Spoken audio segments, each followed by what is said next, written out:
kicking over, and it's taking a little time. It's, yeah.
If anybody's out there, feel free to say, hey, I wish I could figure out what was wrong with this stupid audio system.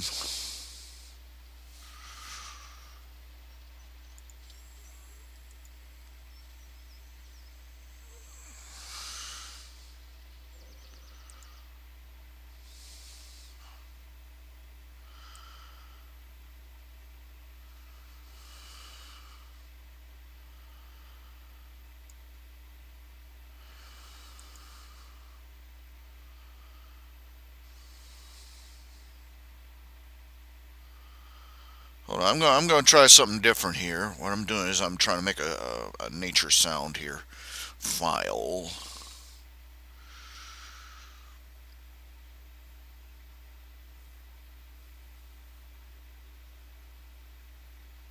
OGG format. I have no idea what OGG format is. Hope it works.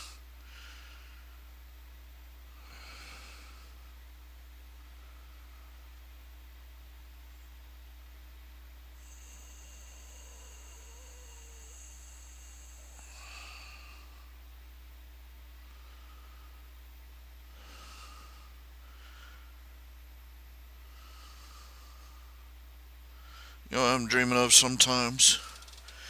Sometimes I dream of what that sound file is like, being someplace where that sound file is. Just a cabin with a tin roof,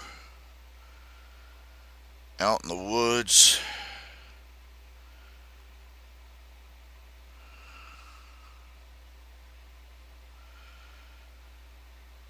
Warm spring day, rain just drumming on the rooftop.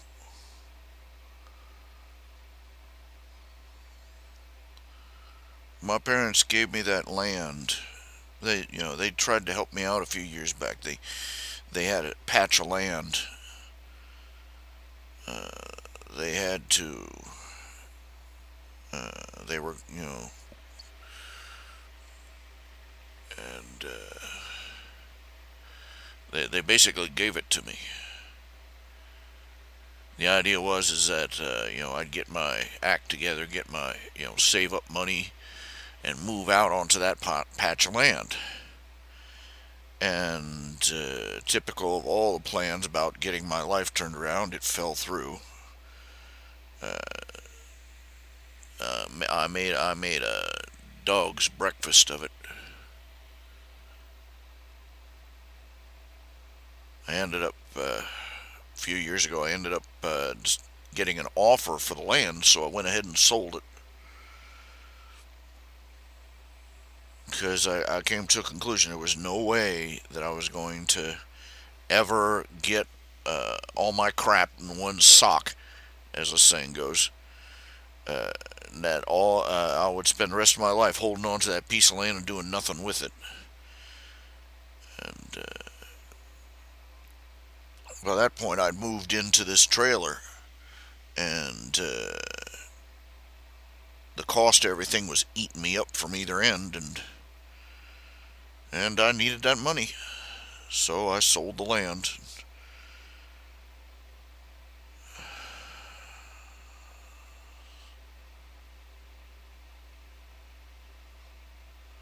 Even though it made all sorts of rational sense, there are times I just sit there and feel like I sold away a little slice of heaven, you know.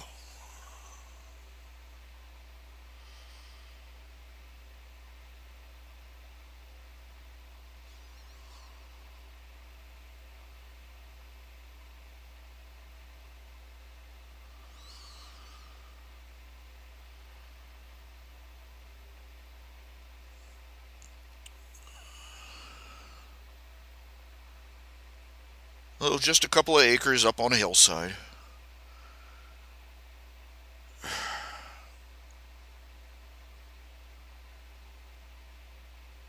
Just what a loss.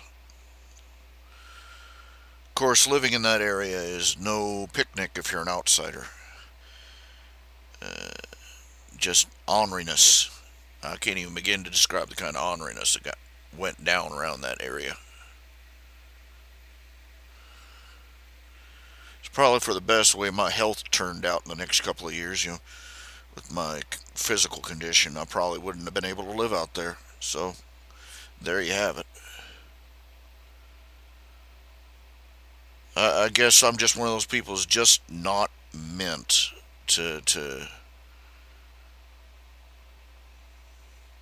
uh, live the rock ribbed independent life.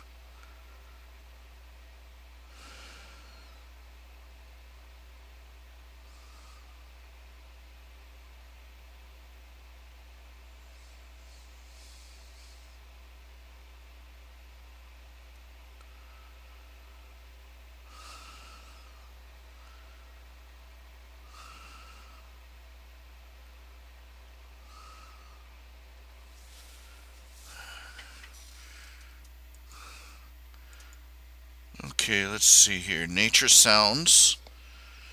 Uh,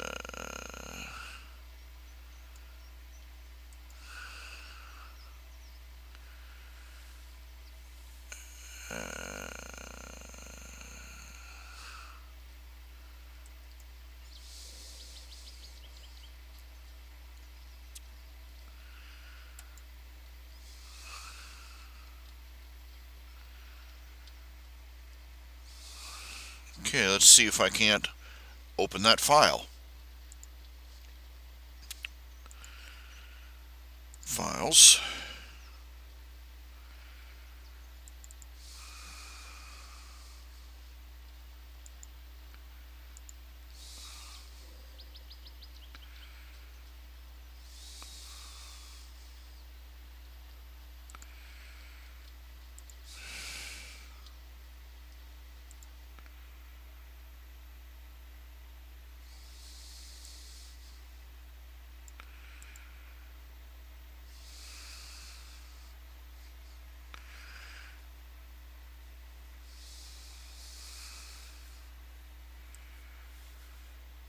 I think I forgot to save what type of file it is here. Hold on here a second.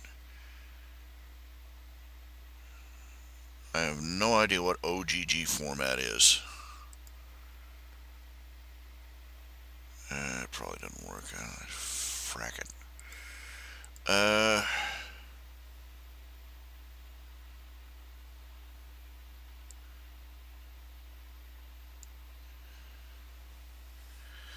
Well, Netfox, doggone, they got married.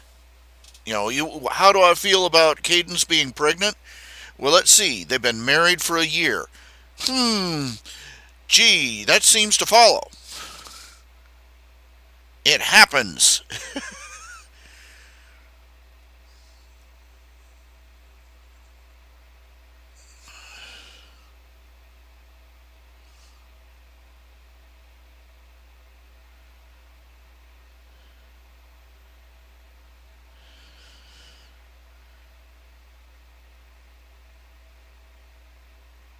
Quite frankly, I like the fact that it can, I think that there, pop goes a bunch of more fan theories.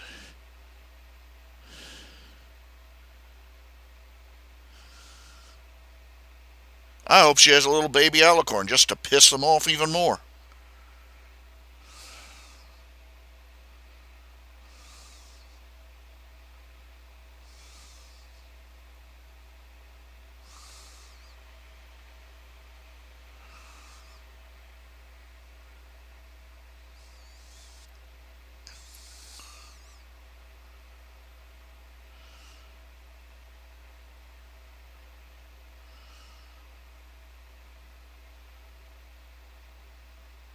I'm trying to save an audio file here of rainy.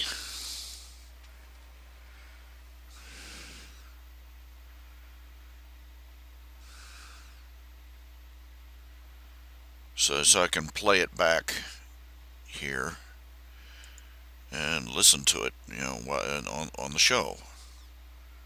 Oh, screw that! It's taking forever.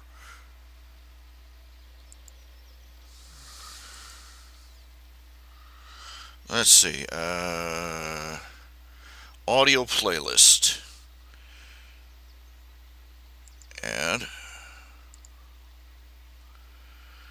Taking MP3s, MP4s, MPCs.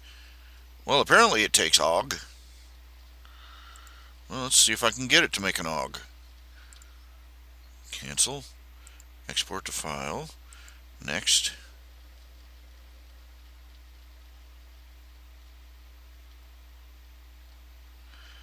Stupid thing.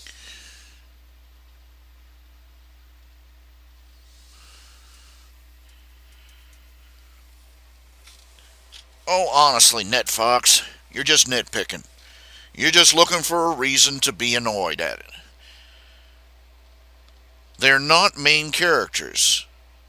Shining Armor and Cadence are not main characters. They live in another, they canonically live in another entire country up in the frozen freaking north. They're not going to make a lot of appearances. And so it's going to be just like real life, where you have family members that you haven't seen since God knows when, and they show up, and everybody stands around going, "My, how you've grown! Oh my goodness, you're expecting? When did you get engaged? When did you turn blonde?" Honestly, let up.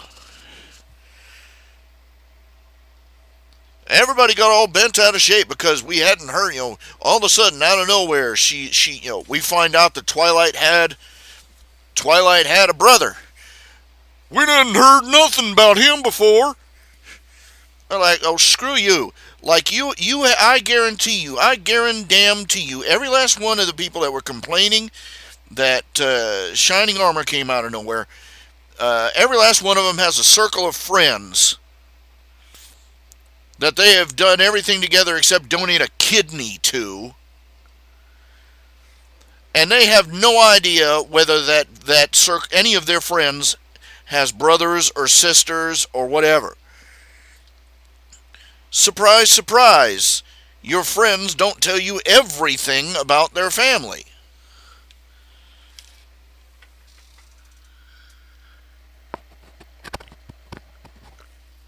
The real reason most of them didn't like Shining Armor is because it proved that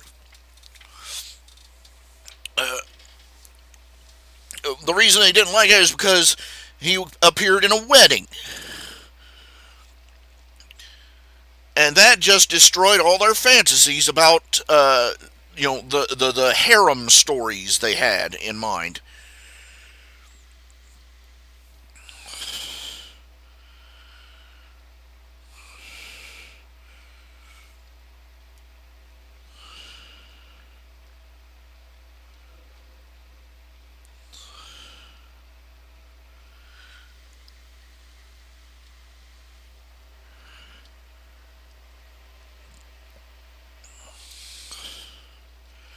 Same crap as to why they're always talking about, oh, there's two.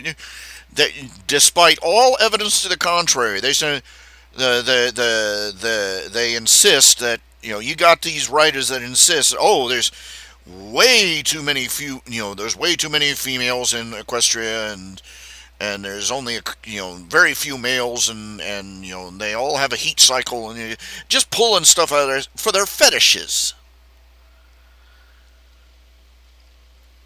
Anything that comes along that asserts, oh, I don't know, standard monogamous heterosexuality, they react like it, like Gollum to sunlight.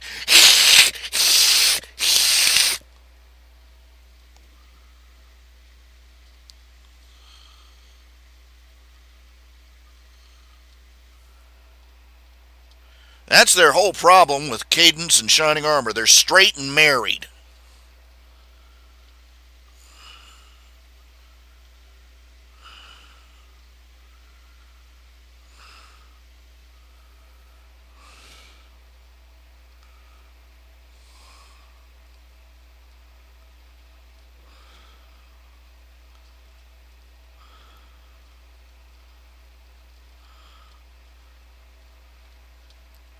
They can only do so much. The show is about the main six. It's about Twilight and her friends.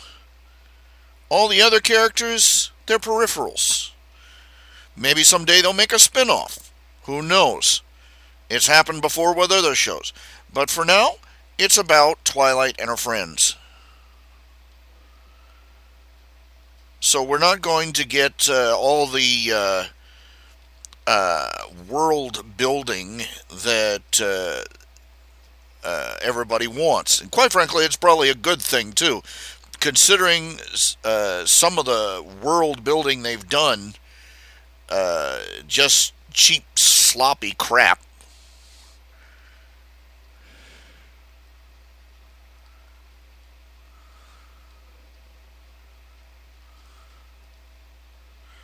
They've just about, they've been at this for 5 years.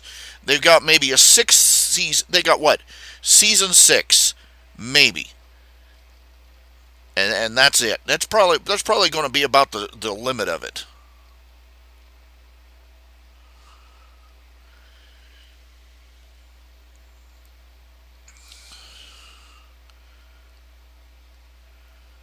I've seen, be careful what you wish for with these people too. I spent 4 or 5 years waiting for them to give the Cutie Mark Crusaders their Cutie Marks. And what do they get? The Cutie Mark equivalent of a participation trophy.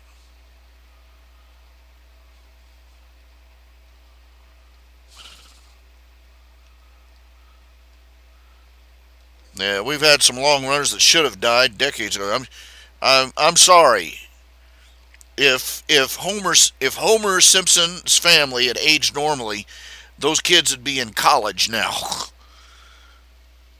Maggie would be entering college right now. Uh, Time to let go.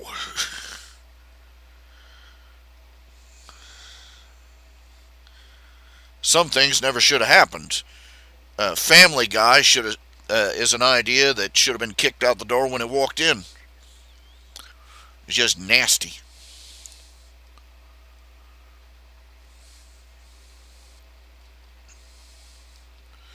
Speaking of character development, yeah, I'm still going around in circles with AO3 again. They got an anonymous. You know what I was saying is they got an anonymous complainer who accused me of plagiarism. They pulled the story down, and then they informed me, and then said, "Oh, do you have, well, basically, we're going around." And they said, "Okay, forward us the email where you got permission." And I'm like, I included that with my last letter, and fine, I'm sending him another copy. All this crap over again. I swear, if I ever get my physical hands around the neck of the little turd weasel from FimFiction who is responsible for this.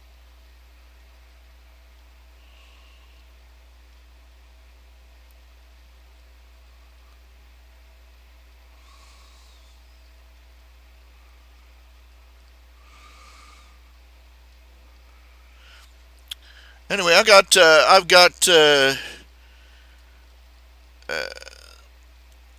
got me a social justice warrior, handicapped division, crawling all over my comments section for the Great Alicorn Hunt.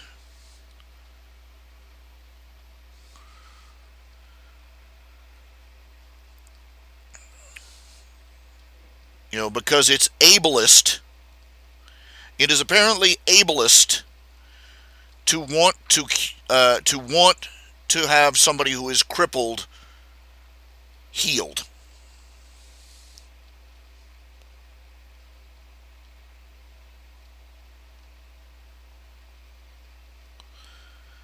How screwed up is that?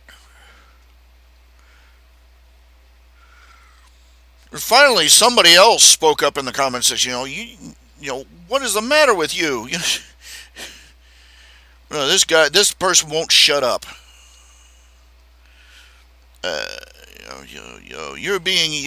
You don't know anything about handicapped people, and you're hateful to handicapped people because you think that, because you want to write stories where handicapped people are cured,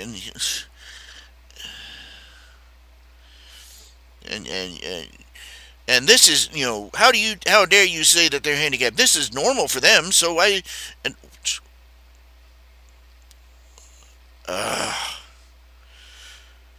aren't. It is technically I'm among the handicapped. It's not down on paperwork yet, but I could,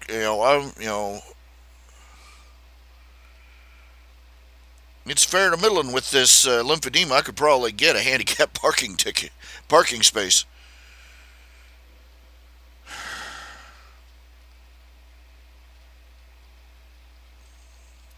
I've been putting off filing for it.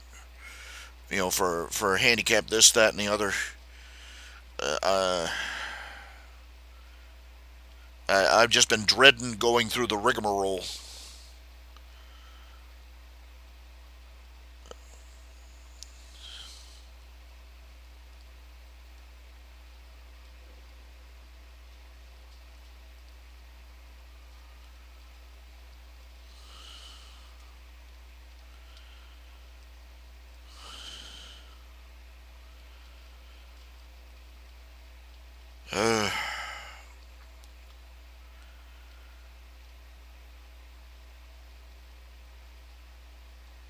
I'm venting some spleen right now. It's just why I left FimFiction to try and get away from this drama and this crap.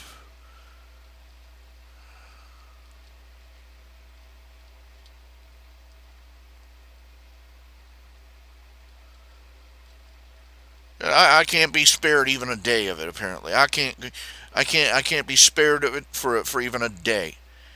Try and mind my own business, write my little stories, you know, post my little family. No. They got to follow. First off, you got some wanker from Piffy's who's got to tag along behind and make sure that I don't get away clean. Just trying to make my life miserable as I leave out, as I exit the door. And now the drama llamas are popping up out of the woodwork to give me hassle for being so politically incorrect as to think that the lame, halt, and blind should be healed.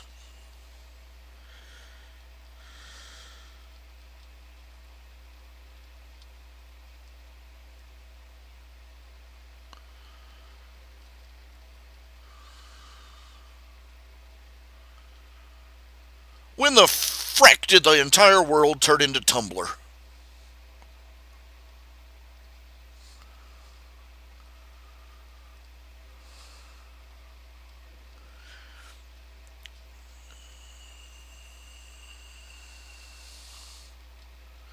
This goes beyond the this is insanity. This is literal insanity. And the sad thing is, nobody's going to really understand what I'm saying when I say that, because we've got an entire generation that has lived nowhere except their entire lives. The world's been run like crazy land.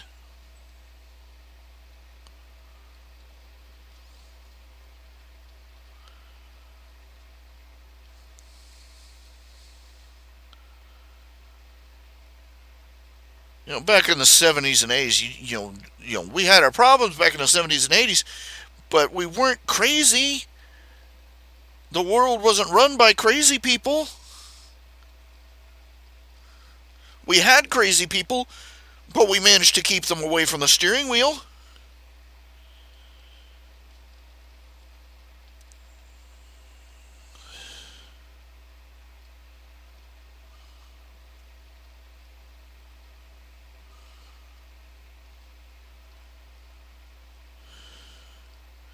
We live in a world where, if you're a Tea Party or you want to lower taxes, that's what Tea Party sounded. TAA, taxed enough already.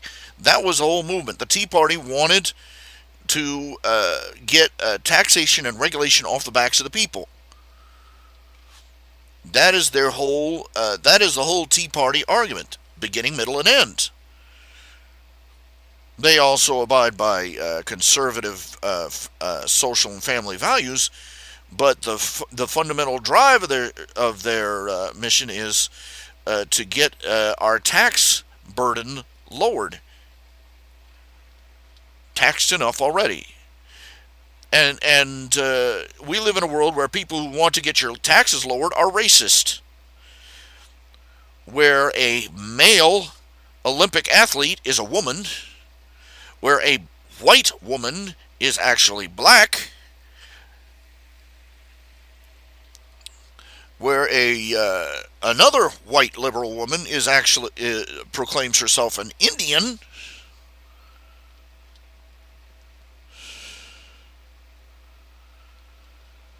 And people are out there standing there calling a bunch of uh, homicidal, clit chopping, head lopping,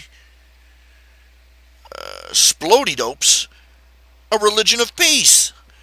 It's crazy town.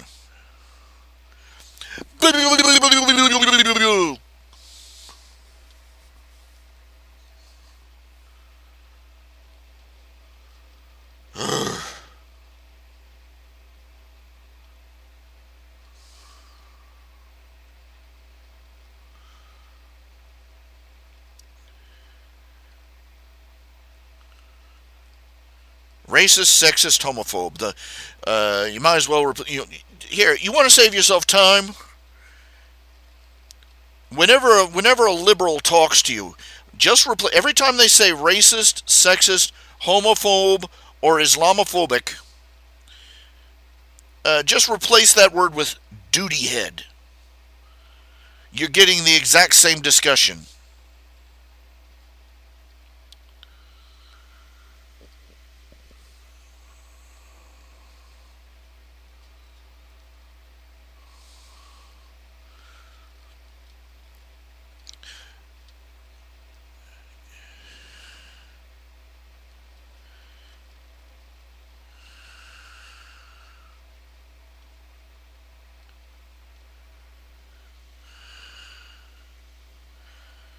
You're racist or sexist if you think that all people should be treated the same.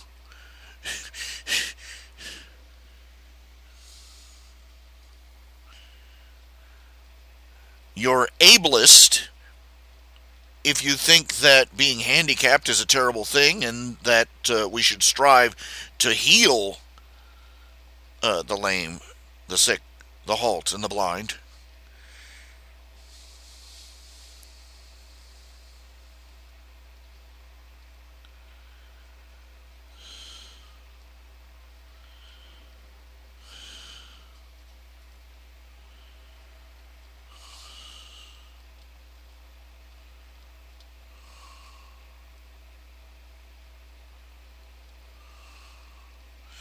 You're selfish, you're greedy if you want to keep your own money, and you're generous if you want to steal it from others and throw it away to people who didn't earn it.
I'm just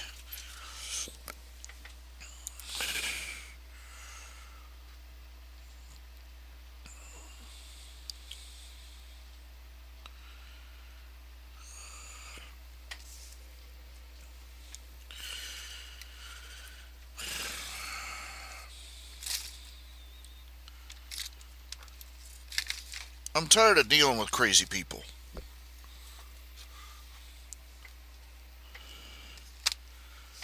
What's bad is that it wouldn't be so bad if they were nice crazy people. No, I have to gather up crazy people who are also a-holes.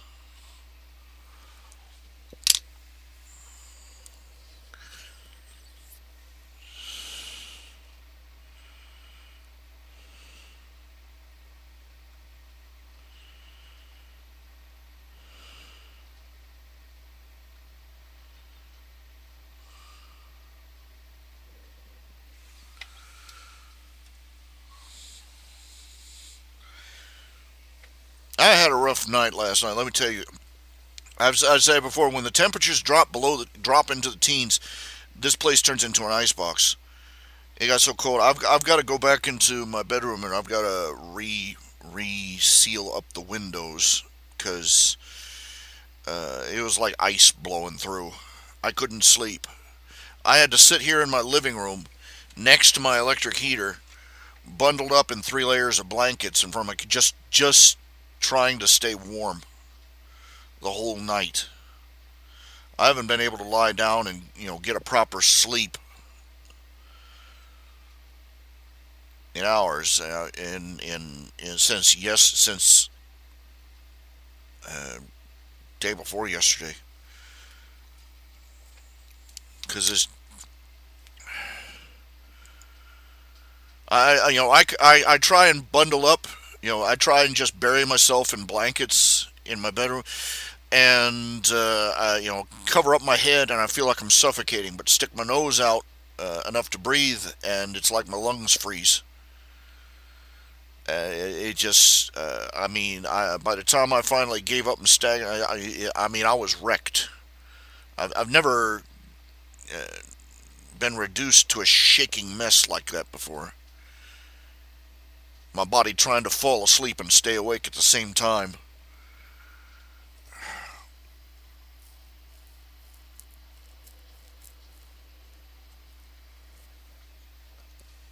Breathing cold air while you sleep is bad for your sleep. People used to, keep the window open at night, get fresh air. And they say it's the exact opposite. Messes you up.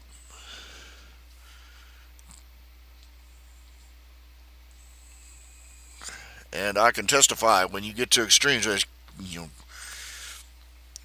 I don't understand these people who can sleep out in, like freezing weather and, go camping and crap.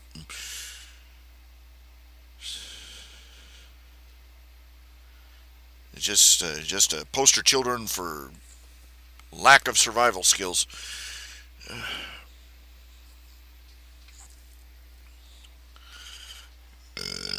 Pardon.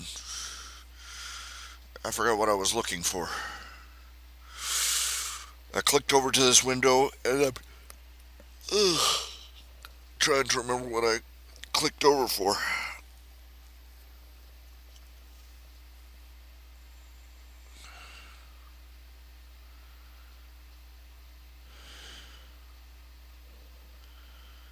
I may just throw some blankets down on the floor and sleep in here. Screw it. Just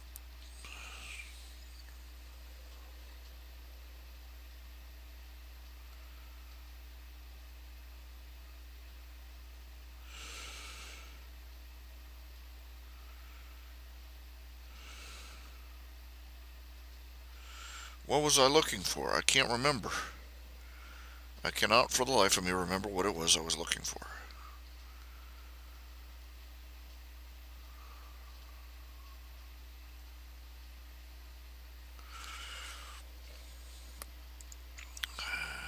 Let's see. Oh yeah. I was waiting to see if that nature sounds thing save the file. Nature sound.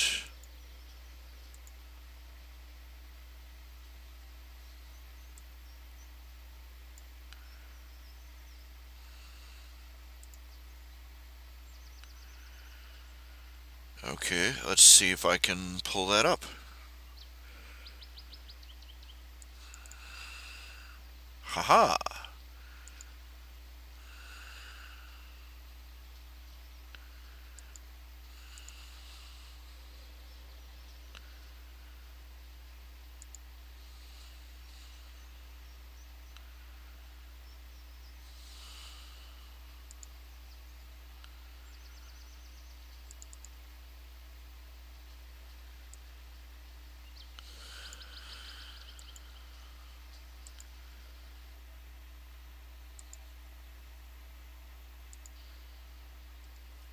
Okay, we're gonna.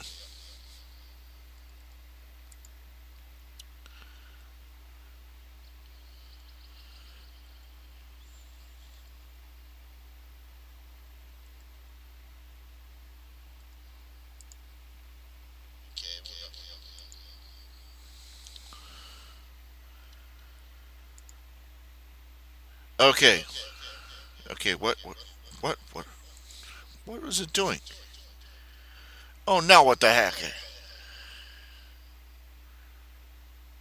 Testing. Testing. Testing.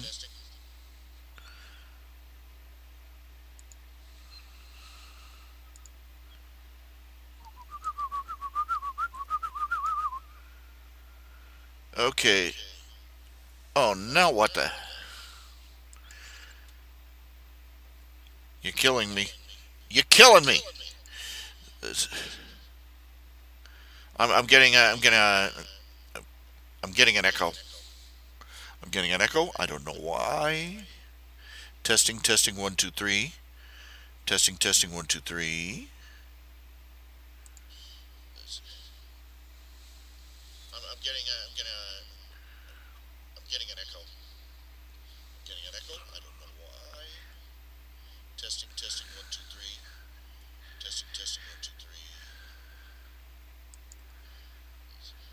Testing, testing, 1, 2, 3. Second try.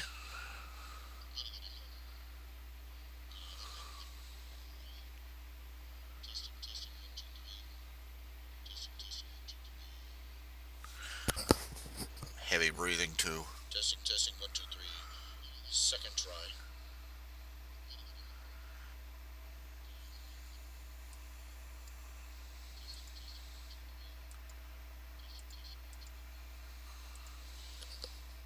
Heavy breathing too. Testing, testing, 1, 2, 3. Second try. Okay, I don't know what the heck has just happened here. Testing, testing, 1, 2, 3. Testing, testing, 1, 2, 3. Oh, cripes.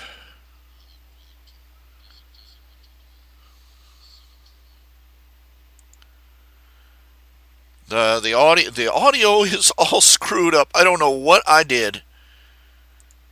Testing, testing, 1, 2, 3. I do not know what I did.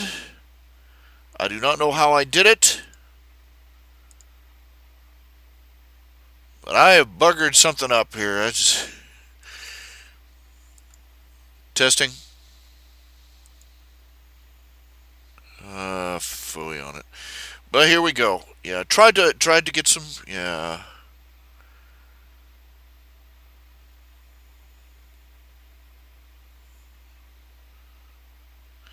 Hello, Final Legend. Hello, Lord Firebeard. Welcome aboard, everybody.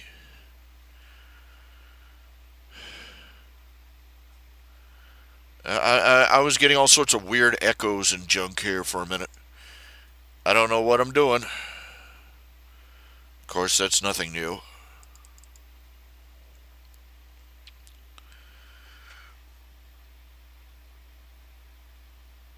I'm cold. I'm tired. I'm going to try and be productive for at least a couple of hours.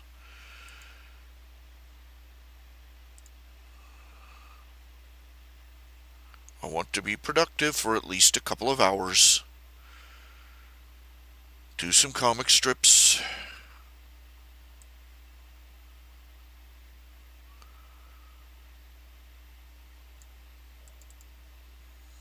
Still got those.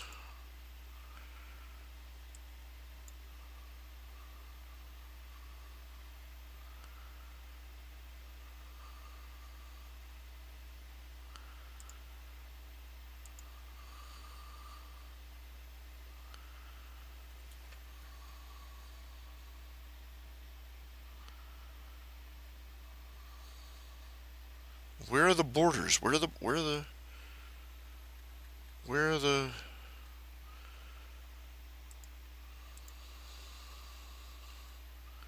I hate it when this happens.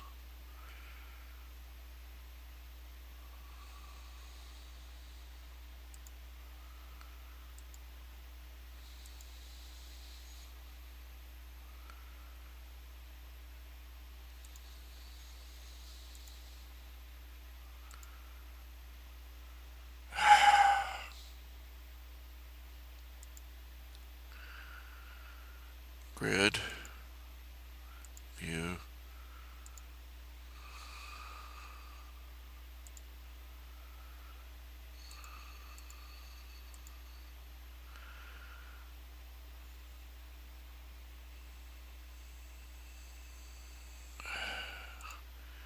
Oh, doggone it. I saved them as pings so now they can't.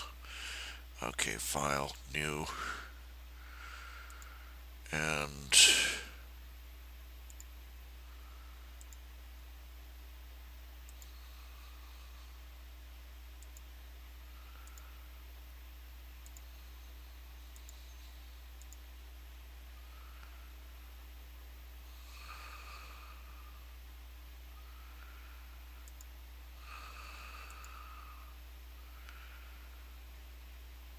I don't know anymore. I just don't.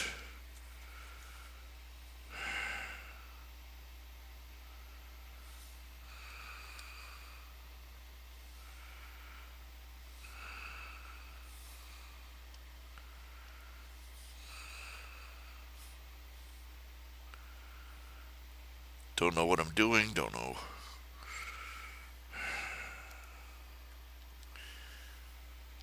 Do these strips for the jam.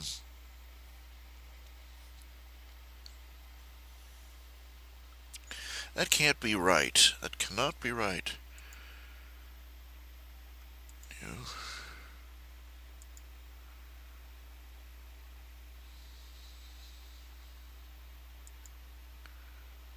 I guess it is.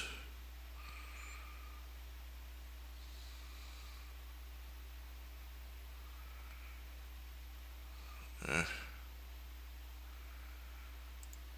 Whatever.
In the thick of the fight.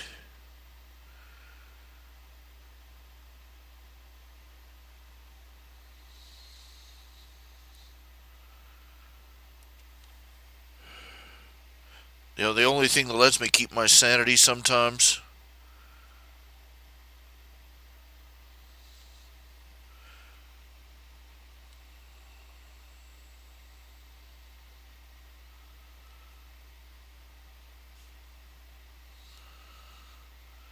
is when I'm doing something like this and I can think to myself, hey, somebody paid me to do this.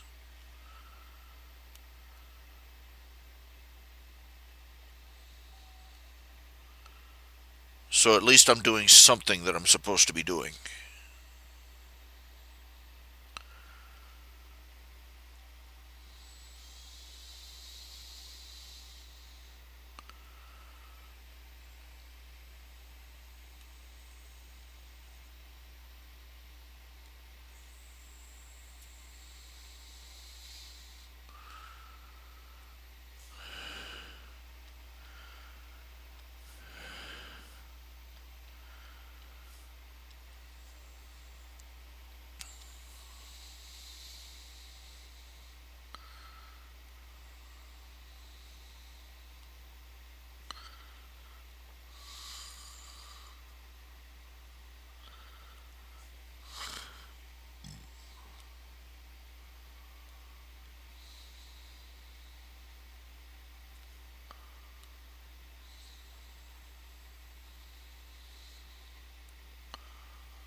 Oh, well, congratulations on your new job, Final Legend.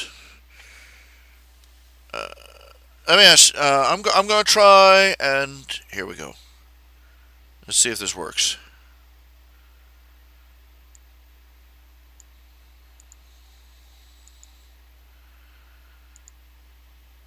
Can you hear that? I can't tell. Add file. Open.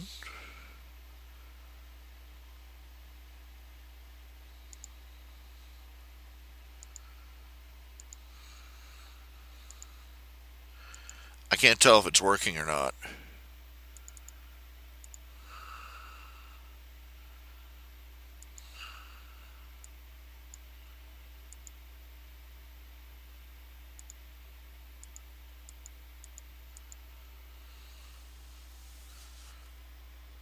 Testing. Ah!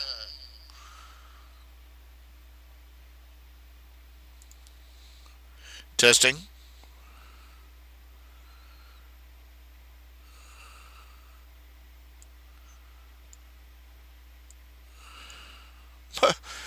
I can't stand it. My audio playlist.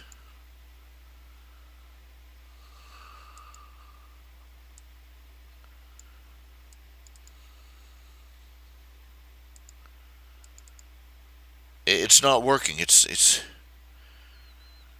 okay. Let me try. Okay, let me look here.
Ah. I'm trying to get it to play some music that I've got on my computer here.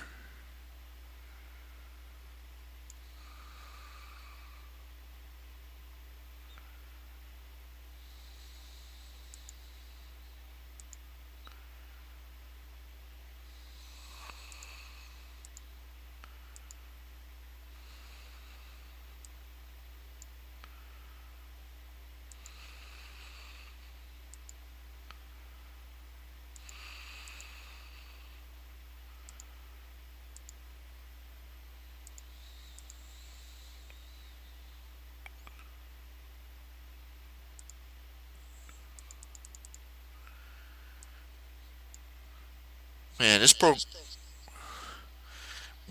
is screwed up. This program is completely screwed up. I don't know what's wrong with it. I don't know how to fix it.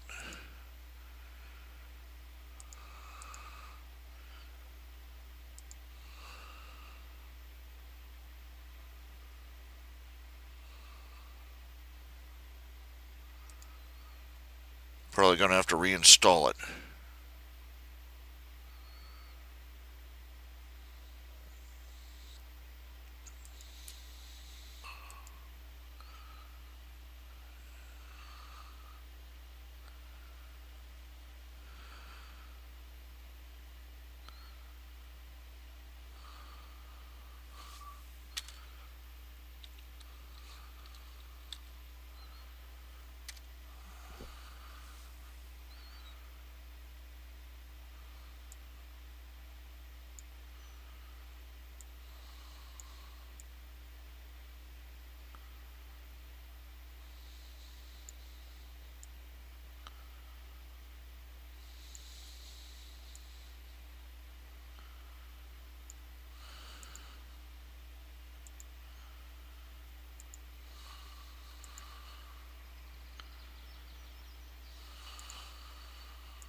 This is my headache. This is my heartache.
You come on.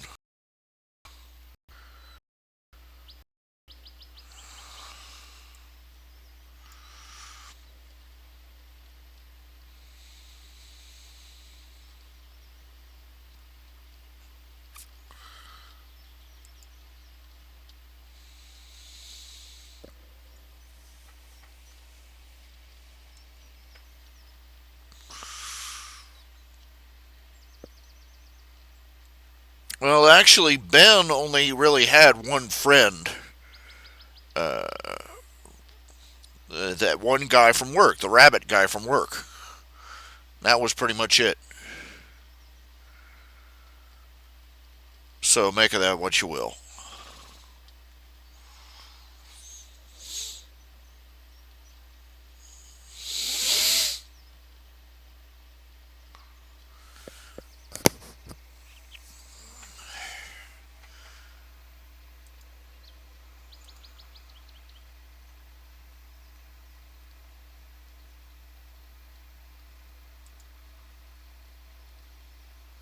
Oh, crap. It's going to drop down to 11 degrees tomorrow night.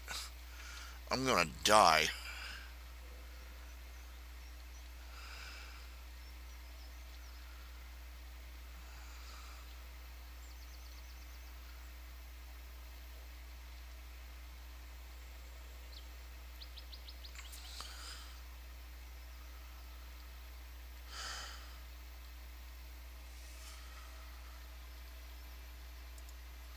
Come on, Eddie. Just get one comic strip done at least.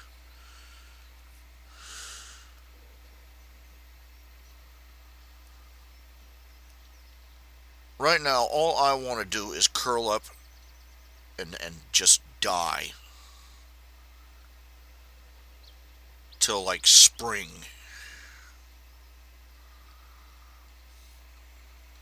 And even then, I want to get up and just not do anything ever again.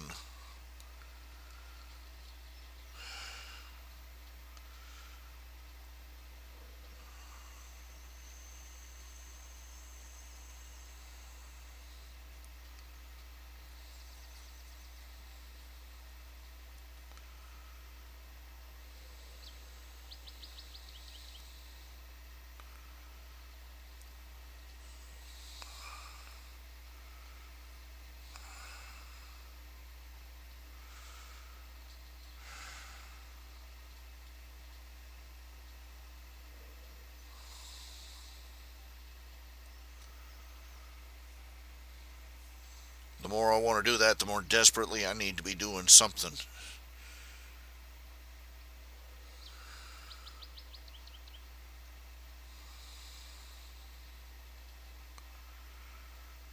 What I'm working on here is a commissioned arc by the Jam. This was an old one. He was overdue for it, but I have that going on. If you're wanting to commission a story arc in Nip and Tuck or any of the other comic strips, they are available.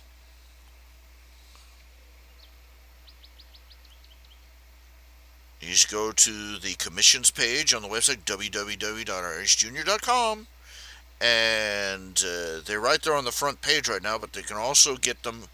There is also a PayPal button on the commissions page. There's a link up at top. It says commissions. You click on that, it'll take you to the commissions page, where there is buttons where you can order a commission in whichever of the comic strips there that you choose.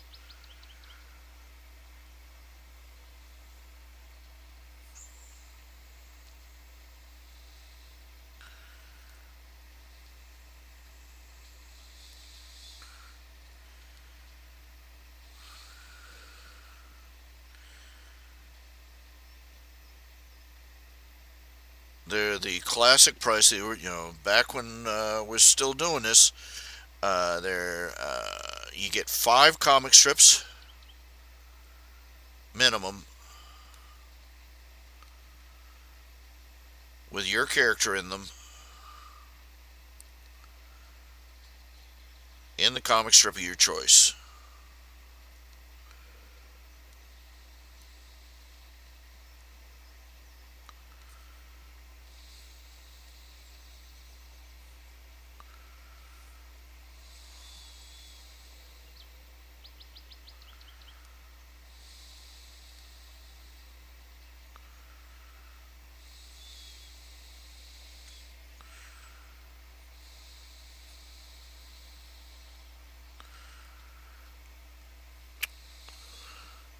You can get a single color strip for $40, or you can get 5 black and white strips for $100.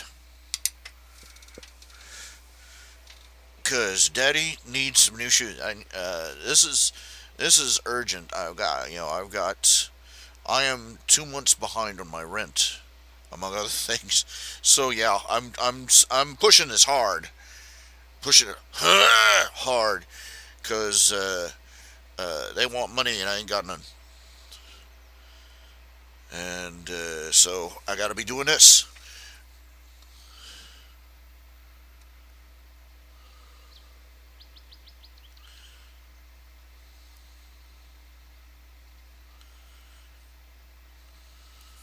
Now I have also been doing comic strips for Daniel Meyer on his website.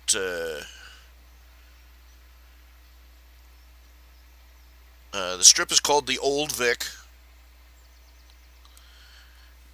Features caricatures, anthropomorphization. That's a mouthful. Uh, him and his wife, and their misadventures restoring an old Victorian house. And we're talking Victorian era house. This is a real house. He's really bought it in real life. And the things that happen in the comic strip, they're based on real life events. So, my man Meyer lives an interesting life. uh, I think my favorite story by him is about the time he got attacked by a squirrel. Yeah, he was cruising. He was cruising through a residential neighborhood. He pulled down off the highway and was puttering through a small town, and he was going through a residential area. A squirrel ran out in the road in front of him, and he braced himself. He figures there was no way he could swerve to avoid it in time. That sucker jumped up over the front wheel, climbed up over the windscreen of his motorcycle and jumped him. And things got and according to him, things got real exciting for several minutes right there. He's got this great big old, he's got a great big old cruising motorcycle, and that thing landed on his helmet, and his visor was up, and he leaned back, and what he did, he opened up the throttle. You crank the throttle, and uh, he had no idea that that thing could do a wheelie. So he went roaring down this residential street, popping a wheelie with a whizzed off squirrel trying to eat him alive through the visor of his helmet. And he had the bad luck to go screaming past a parked squad car when this was happening. It would have been bad enough just hurtling past them at that speed. But just as he passed them, he managed to get a grip on the squirrel by the tail. And he grabbed that little furry demon, and just flung it. And that sucker couldn't have done it. I bet he couldn't have done it if he'd have practiced. These two cops were sitting there doing their paperwork, and they were sitting there in their squad car with the windows rolled down. And guess where that squirrel went? He said by the time by the time he managed to stop the motorcycle and look back, those two cops were out of that car. One of them was scooting backwards on his butt across the grass in somebody's front lawn. The other guy had his gun trained on it. And inside his car is that squirrel.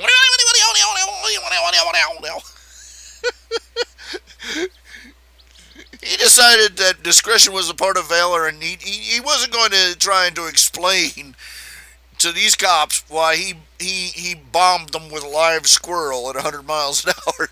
He just took a left and off the road. He says he's never going back through that town again. There's somewhere out there, there's a squirrel with a mad odd and a squad car waiting for him. I'm like, oh man. Now, I've had some things happen to me. I've never had anything just, that Twilight Zone ever really happened to me.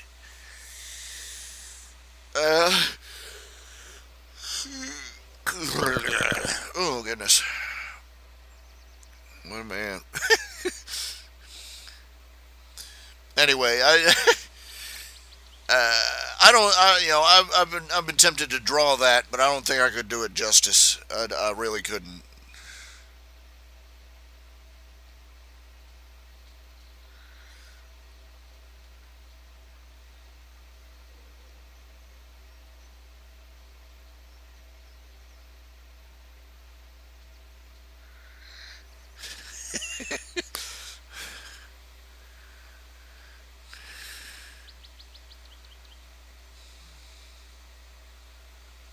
There's probably a report someplace. There's about the lone squirrel biker. We have it on good report that there is a terroristic biker traveling the back roads of our fair country, attacking unsuspecting patrolmen with live squirrels. It was a drive-by squirreling.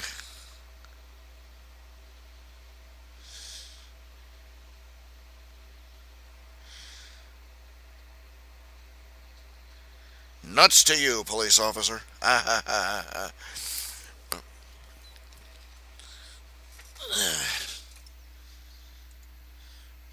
My man Myers. The only man with a criminal record for a drive-by squirreling. Well, thus far, nobody has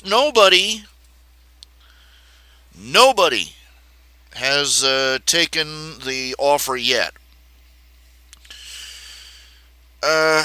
Nobody's done any commissions other than Mac, the Jam here. And the Jam's is an old one actually. I've got a couple other commissions that are in the to-do bin, but right now everybody's pinching pennies, I guess. Can't say I blame them. I'd pinch pennies if I had them right now.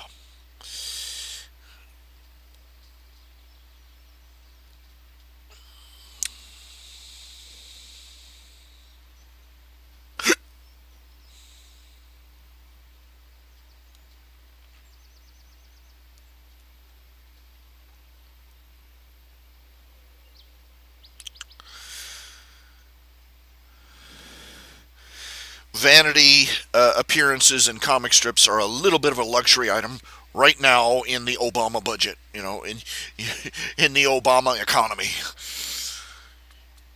This is a sad thing. I've been wondering for I've talked a lot about economic issues and so forth, and I pretty much we all pretty much know the scores that uh, the American dollar has lost 95% of its face value since uh, in the past 100 years, and nearly all of that in the past 40 years. Uh, uh, our government has hit the $1 trillion mark. President Obama, his administration, has doubled the national deficit. Do you understand what I'm saying? The national debt, the national deficit, both. You understand what I'm saying here is that this man, during this man's administration, the United States government earmarked for spending as much spend he is in 8 years created as much deficit as all the previous administrations of the United States combined, from Bush all the way back to George Washington. He doubled that.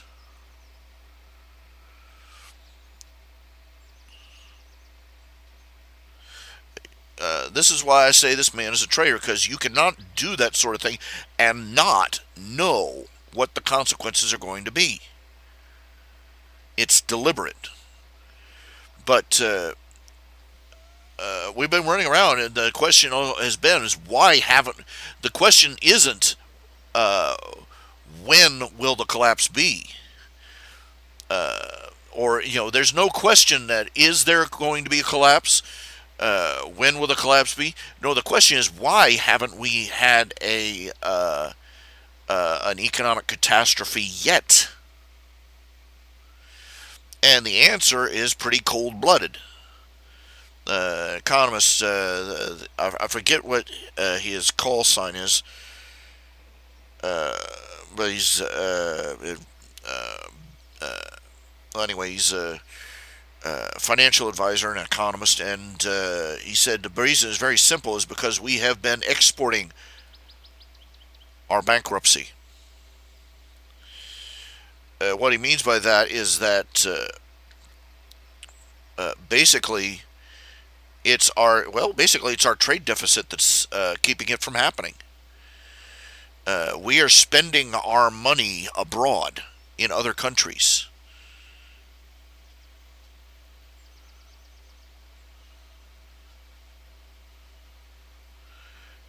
piling up our deficit out there for goods and services. We're not selling this is the trade deficit. This is what's keeping us alive. And basically what it comes down to is that uh, if we weren't able to do that, if we weren't able to spend our American money elsewhere, uh, we would have imploded already. But because it boils down to the fact that the hometown people won't take our money anymore, but we've gone down the road and are writing still more rubber checks. We're spending our monopoly money out in the second and third world, and that has staved off the collapse. We're still, we've already imploded. It's just that we are staving off the hyperinflation by, well, this same way somebody with a crooked person with an empty bank account does, by writing rubber checks anywhere they'll be accepted and maxing out our credit cards and doing it out of town.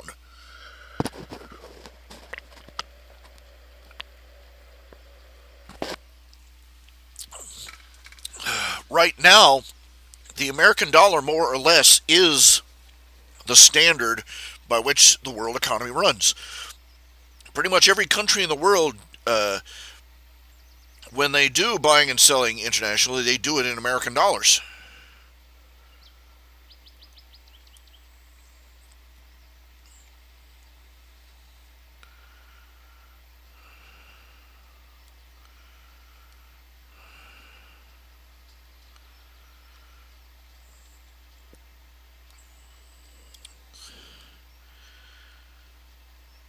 The value of every currency in the world just about is tied to the American dollar. And if they,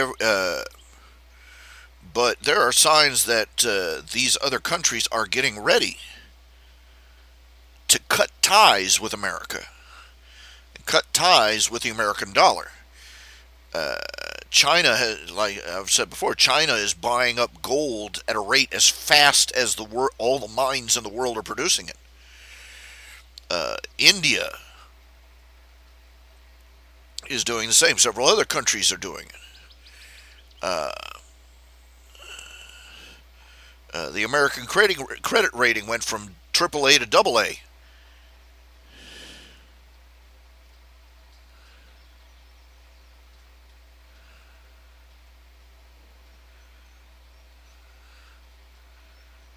We're not in good shape. But this is the reason we haven't had that major economic disaster yet. Is because we're writing rubber checks, and we're giving it to the little Mexican guy down the road.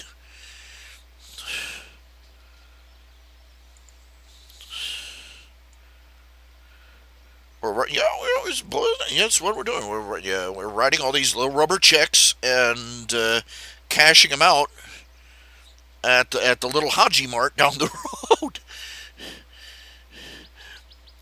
And sooner or later, Haji's going to wise up. Sir, you are making a mockery of our economy. We have decided that your American dollars are no longer of any value here. Do you perhaps have something else to trade? Perhaps in commodities? And that's going to be it. The day they stop accepting American dollars, boom. And it's your guess is as good as mine as to when it's going to happen. But I figure it can't be much longer. It's being this is like being around a pregnant woman who's 9 months pregnant. You know, 9.5 months pregnant, or being around somebody who's inflating a balloon with a tire pump.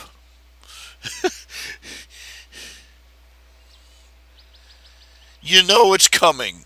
You know it's coming, and there's nothing you can do to stop it.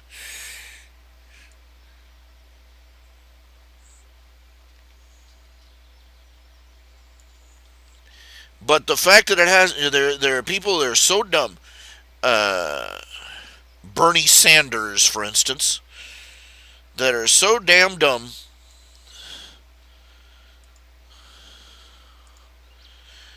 They think they can get away with it indefinitely. That's where Bernie Sanders thinks all that free crap is he's promising everyone is going to come from.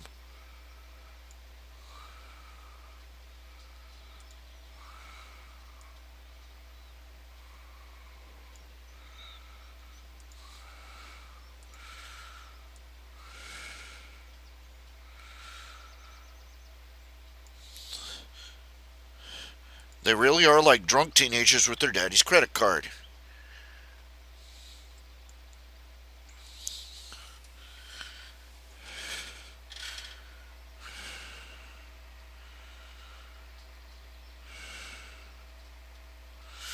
At least at least it gives the explanation. At least it gives the explanation as to why we haven't had that implosion yet. Essentially, we have. It's just that we've managed to sell our inflation. Cash it out for a little while longer.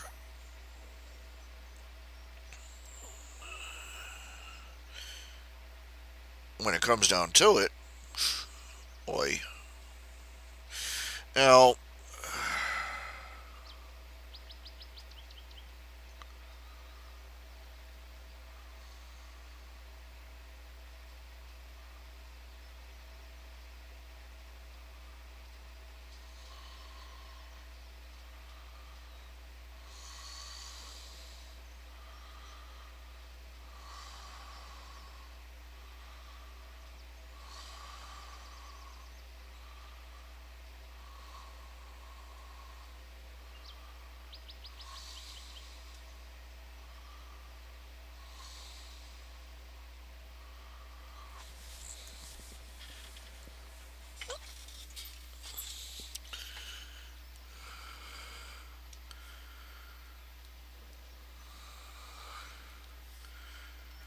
it doesn't help us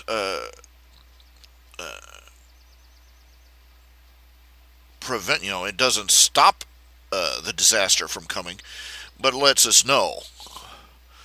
It also helps us know to know what to look for.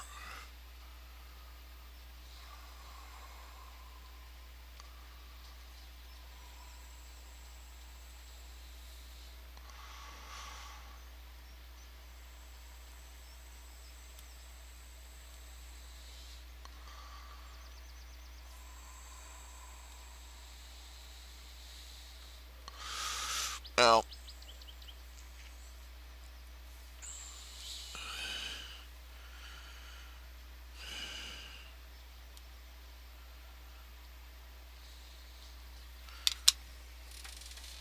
if Bernie Sanders gets elected, if Bernie Sanders even gets the nomination, much less gets elected, start digging that bunker.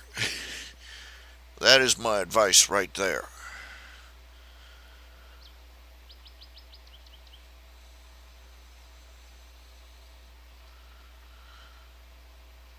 That was a travesty when we really. We've got an it's going to happen. Uh, Look, there was no reason that Obama should have been reelected. No reason, except that the populace in this country is decided they don't care.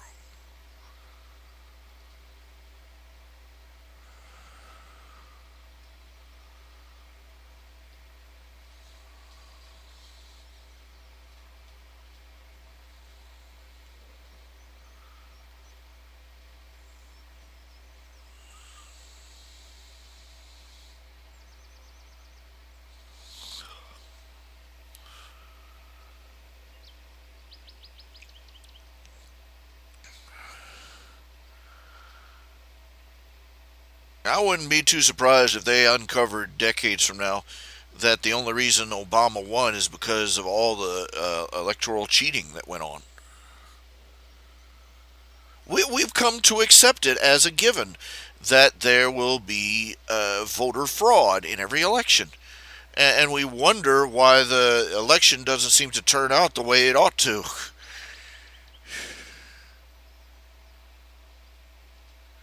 We are that complacent about voter fraud, and yet we actually believe that the system will continue to work. That's a special kind of sad. That's an epic kind of stupid.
Remember when Bush got elected?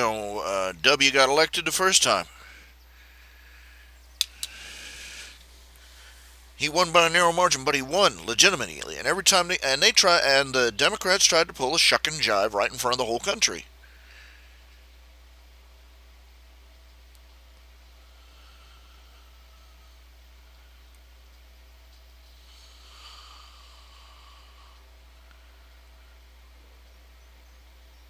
They recounted those votes 3 different times, and W won by a wider margin every single time. So they literally changed the rules on how they were going to count the votes. And that's when the Supreme Court stepped in and said, "Nuh-uh, that's enough of that."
I'm taking a rest, trying to focus my brain here.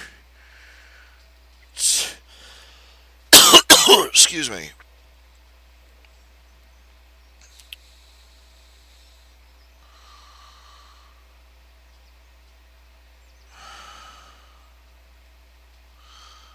I'm probably going to be spending most of tomorrow sleeping,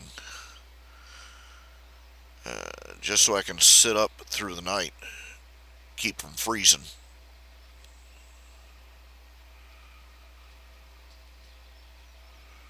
Tonight, I'm going to sleep too.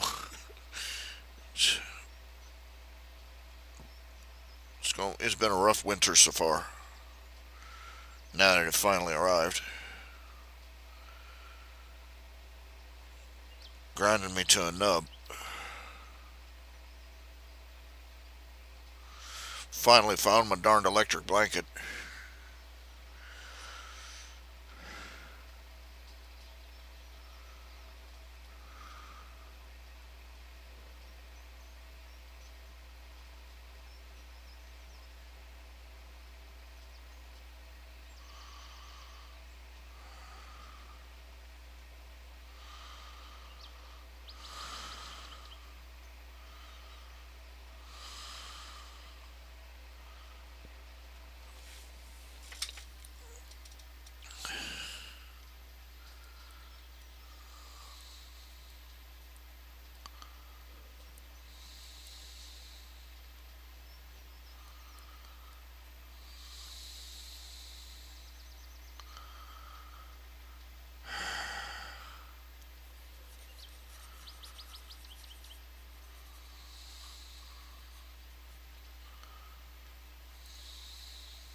If I can't get this house buttoned up tight enough to stay warm overnight.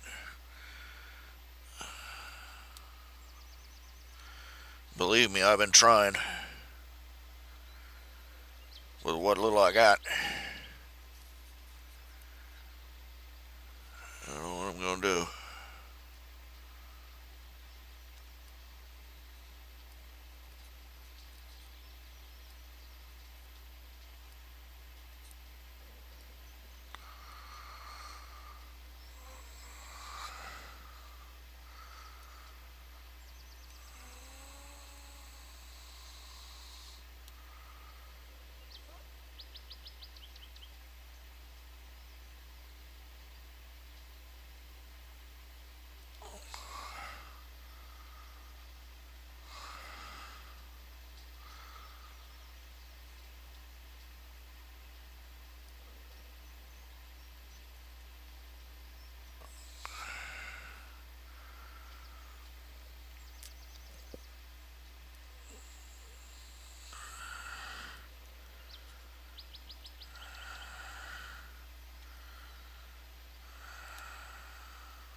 nothing else that nobody wants. Well, I got 'em working on, but it ain't enough.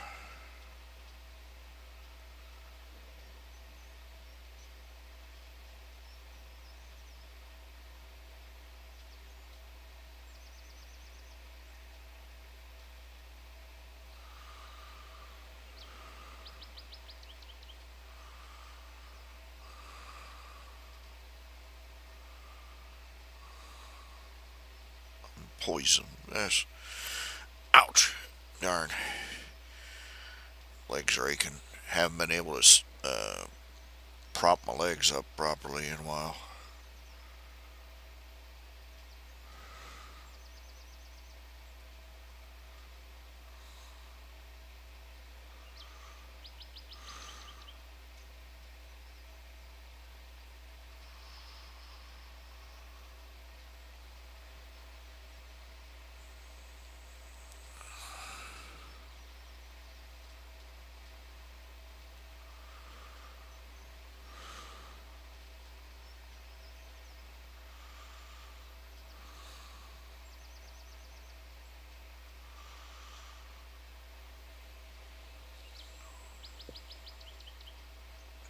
It's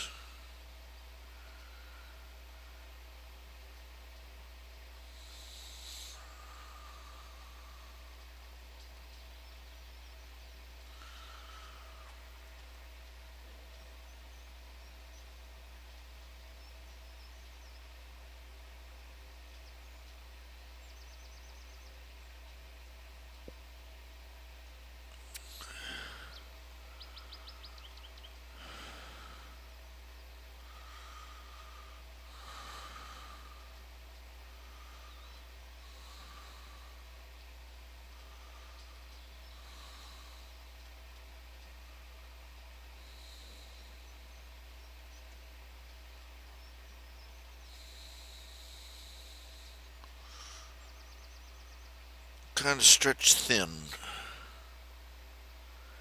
you know.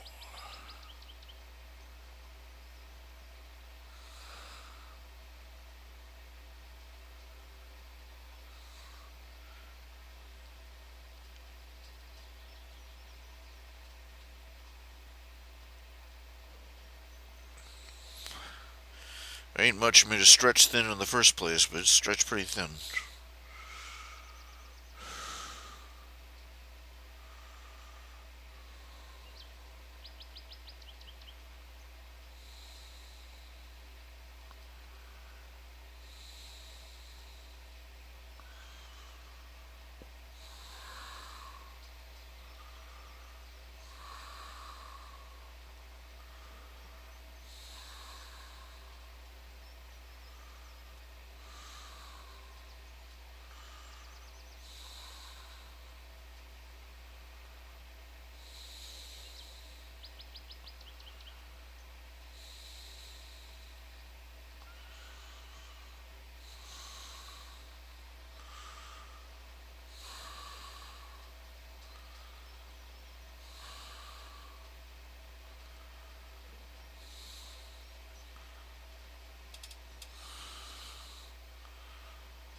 Just realized all three of the Pop Soda girls got buck teeth. Mouse, a squirrel, and a rabbit.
Uh, I've been watching an anime on Netflix. I watched the whole series actually. It was called The Seven Deadly Sins. Now it's set in a fantasy. It's a fantasy world. But, the Seven Deadly Sins. Uh, Basically boils down. The plot is this: the knights of the realm are involved. All vastly powerful warriors. Uh, all of them are part of a conspiracy to take over the kingdom.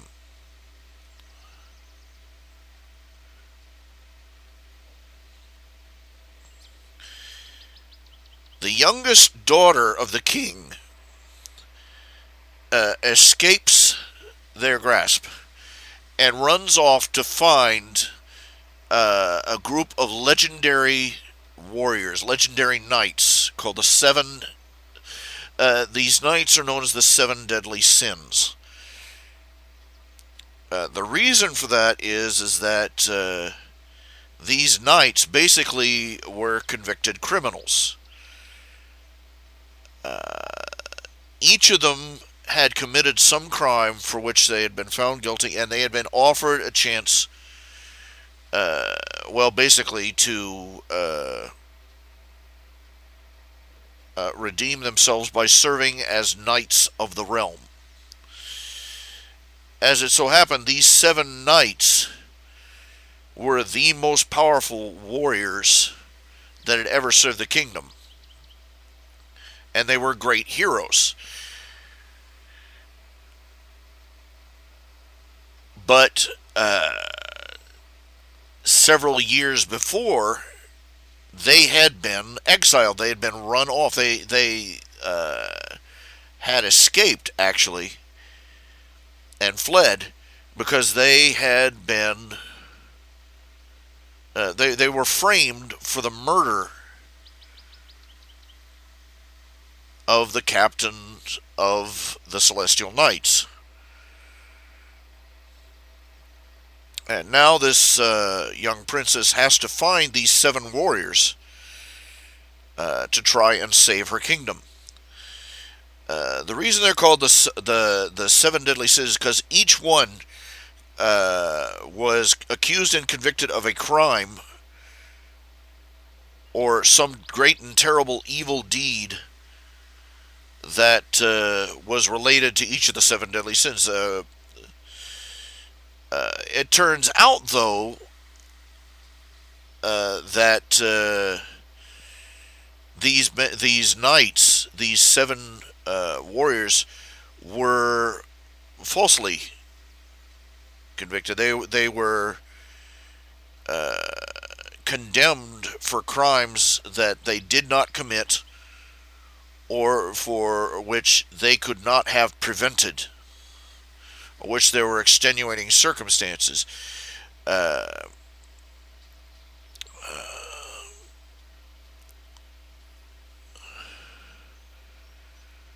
and They were convicted, and they were branded. They were tattooed with an image of an animal associated with their sin. The captain, the leader of their group, uh, uh, was known as the Sin of Wrath, and his tattoo was of a dragon.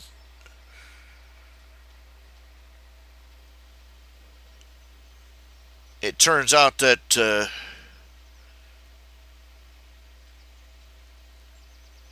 he was falsely, basically, these, we're talking Dragon Ball Z, Naruto type level magic warriors, and he was accused of destroying an entire kingdom in a fit of rage. And the irony of it is that he is literally the calmest, most mild mannered person in the kingdom. It is almost impossible to make him angry. Uh,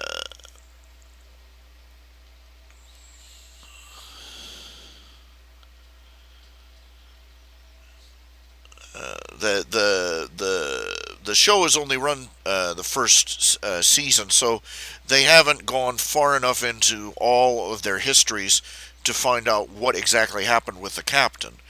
But it turns out that in most of the cases, the seven deadly sins, they were unjustly accused.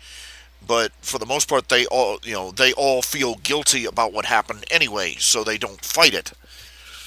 They blame themselves for things that weren't their fault, essentially. Greed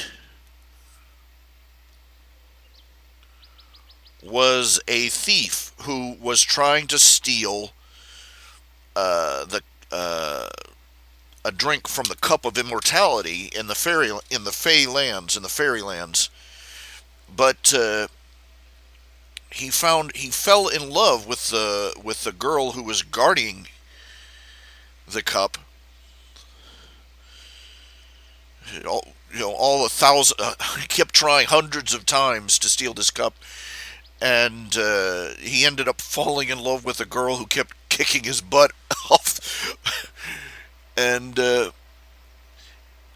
he finally found out from her that if he did drain the cup, it would kill the great tree that was the life of the fairy kingdom. Is the fairy forest.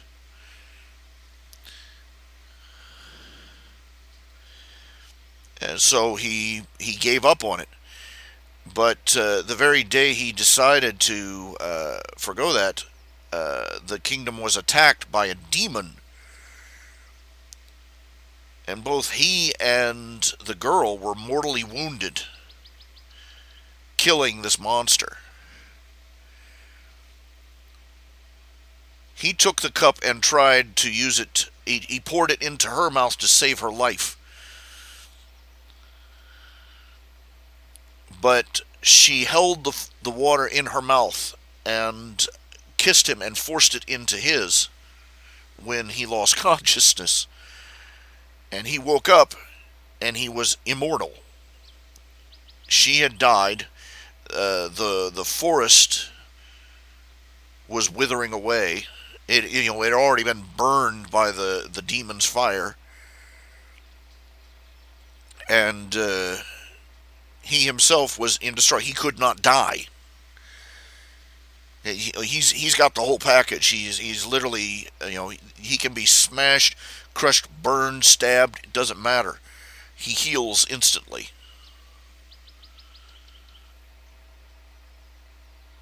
And he spent his life blaming himself. He has been bearing the guilt of what happened to the girl and to that kingdom. He's also a pathological kleptomaniac.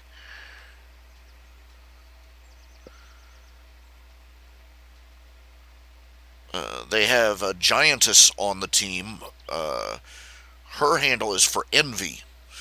She's got a terrible crush on the captain of the guard, but Wrath. But he does not return her affections, and she gets insanely jealous when anybody so much as looks at him. But the reason she is called Envy is because she was falsely accused of killing her mentor, and they claimed that she did it out of jealousy. She was innocent of the crime, but uh,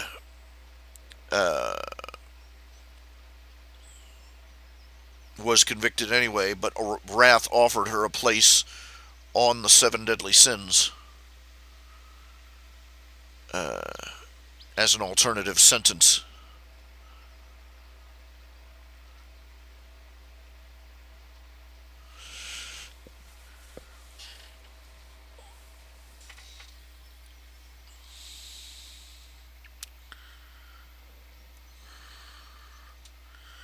Sloth was turns out, was the prince, or rather the king of the fairy people.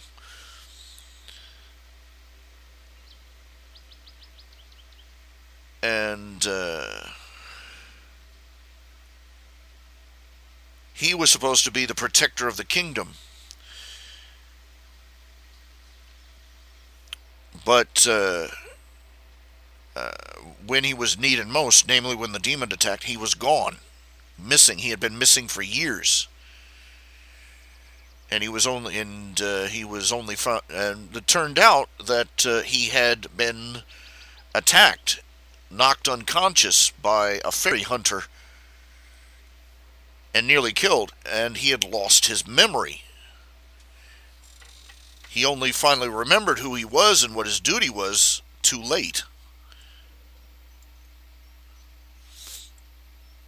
And so on and so forth down the line. It's a very good anime series. It's on Netflix, and I'd recommend it. It's very entertaining, very interesting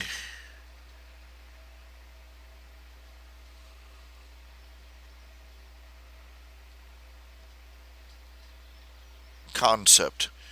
And they're supposed to be doing more seasons, but I don't know when.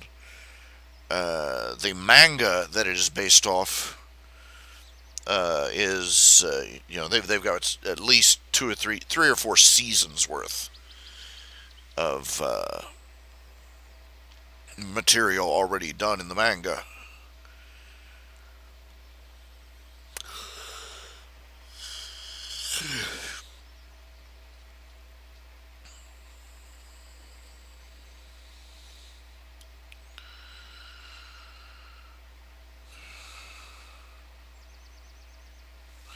Yeah.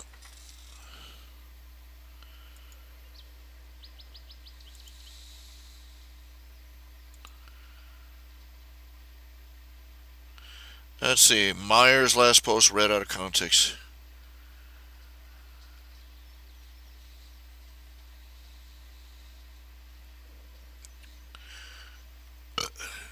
Yes, Netfox, you are beating a dead horse here.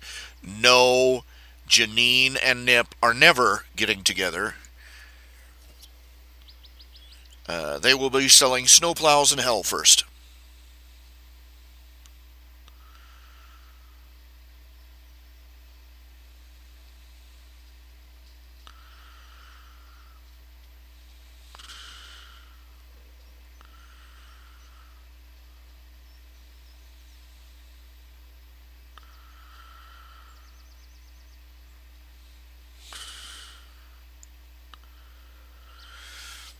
Ned Fox, you are projecting so hard you ought to have a camera lens in your forehead.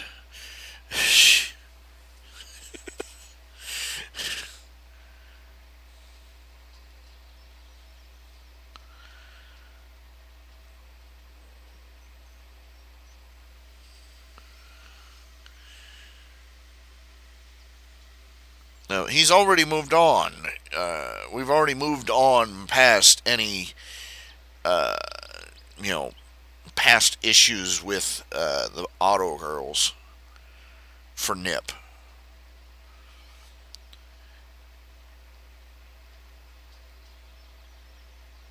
He found Zelda. She's what he was looking for, and he's happy with her.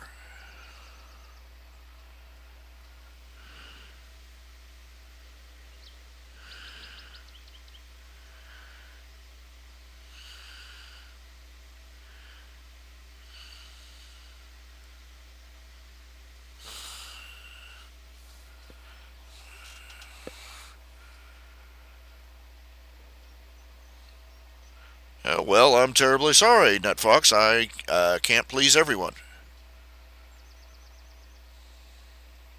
And I can't please everyone, and so today's not your day.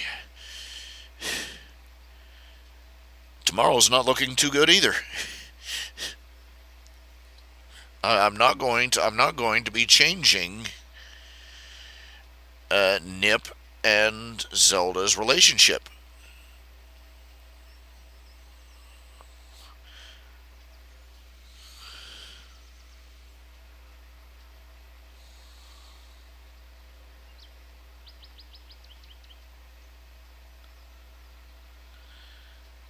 No, it would not be an interesting turn, and it's a turn that's never going to happen.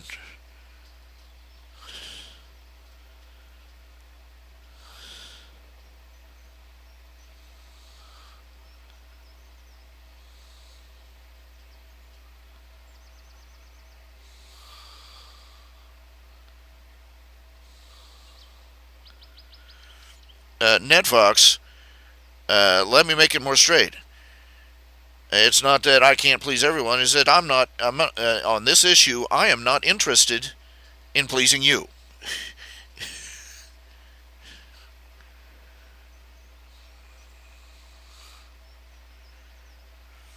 You want to see problems with the relationship where there are none. This isn't the. This is Nip and Tuck. This is not the Young and the Restless.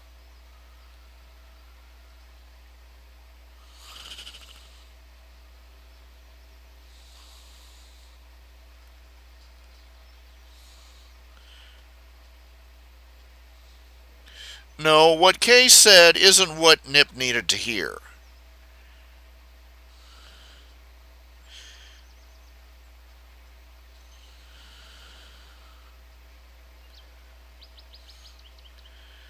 But Nip was somebody who, he's already known this. He's never had a serious relationship because the kind, the he had, he's had dates,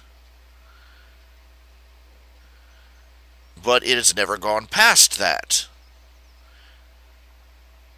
because the girls he had met up until Zelda had only uh, seen as far as, oh, fun guy to be with for a couple of dates.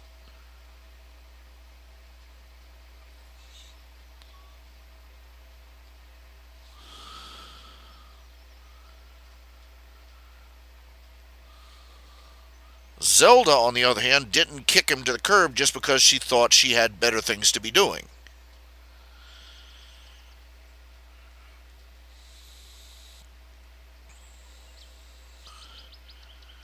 This is one of the cold realities of the world: is that uh, a lot of young women today,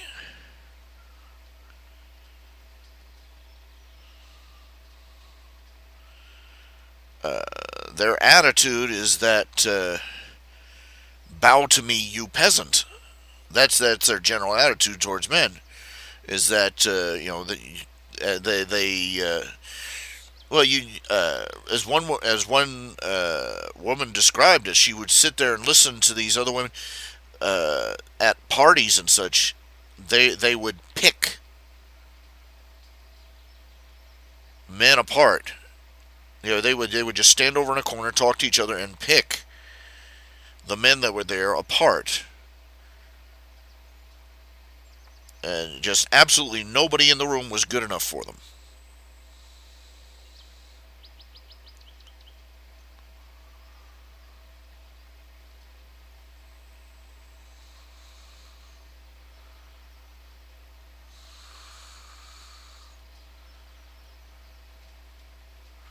And when they found somebody that was good for them, they figured, they weren't looking for Mr. Right. They were looking for Mr. Right now,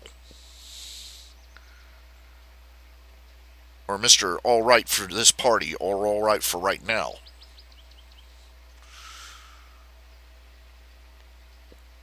Nip is Nip was suffering one of the side effects of being a celebrity or a popular, you know, figure.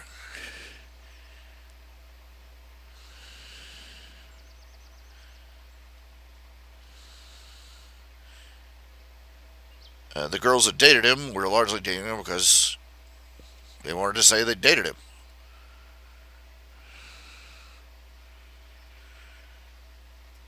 And yes, Zelda had a long running crush on him. Surprise, surprise, she dated him. She found out that he wasn't just a pretty boy, that he was as nice inside as he looked on the outside. And so she kept dating him. To her astonishment, he asked her out twice. To his astonishment, she said yes.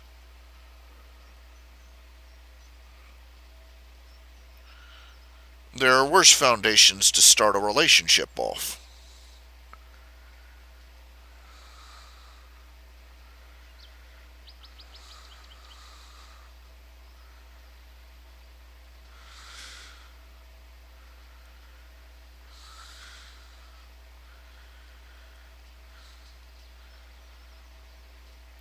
Come on, he's a stunt man. He's a he's a stunt man. He's a B movie actor. It's pretty self evident that his appeal starts with looks. So the idea of somebody crushing on him, come on, it's no more surprising than the fact that he's got movie fans.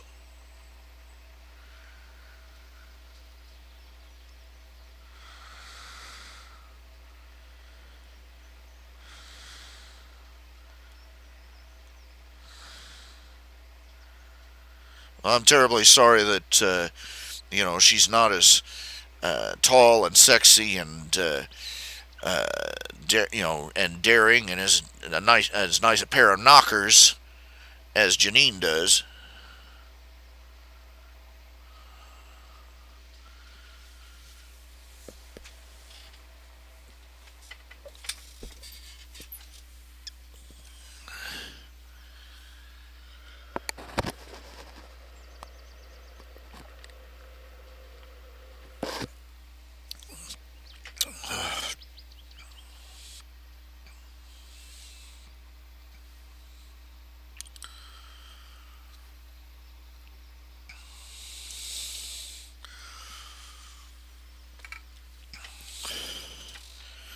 Sasha sees him as a little boy. Sasha sees him as a little boy. Janine, uh, all the attributes that you like about her. Oh, she's got spunk. You would be sick of her shit within a week. Okay.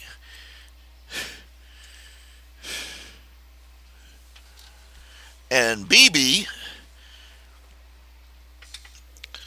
uh, she's a bit of a bubblehead in these affairs. But she just had the divine providence to stumble across a nice uh, uh, well-heeled and fairly decent guy who took her in when her bozo of an ex-boyfriend was gone.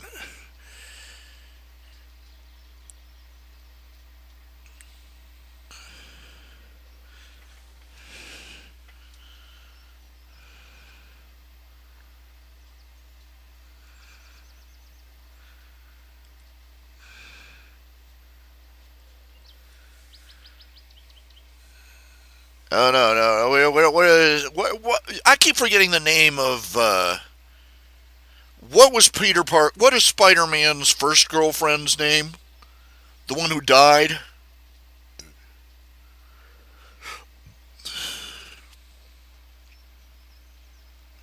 His wife was Mary Jane, but the other one was I can't remember the blonde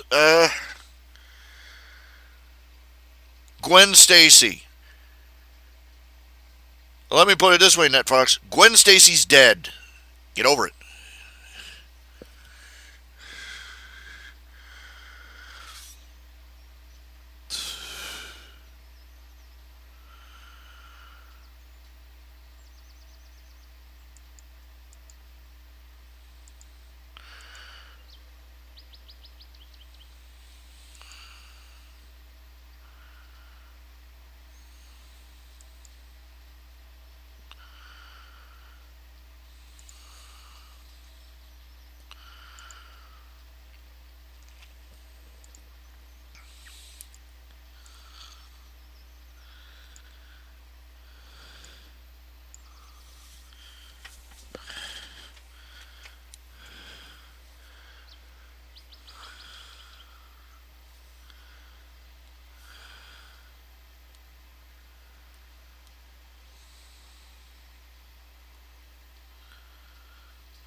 Yeah, can't draw a straight line to save my life. I swear.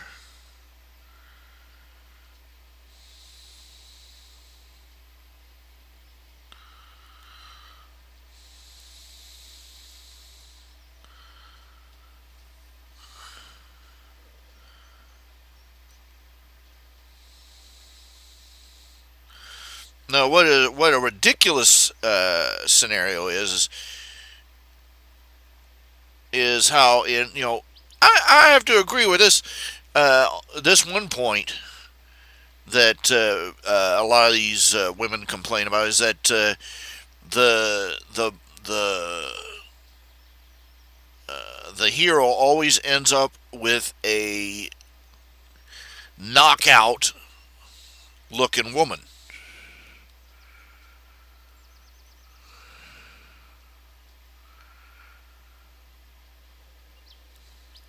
I mean, how many times have you seen that? I mean, it's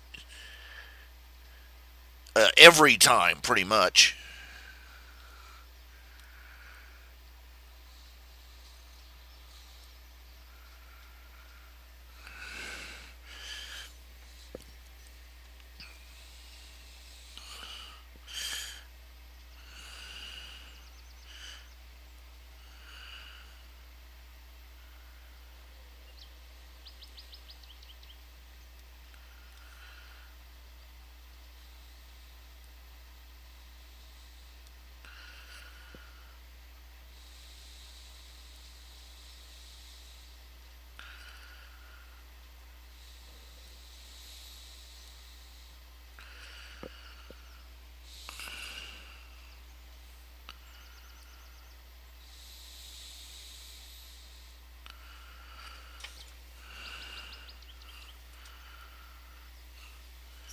And if the genders had been reversed, this is the this is the hypocrisy here, Netfox.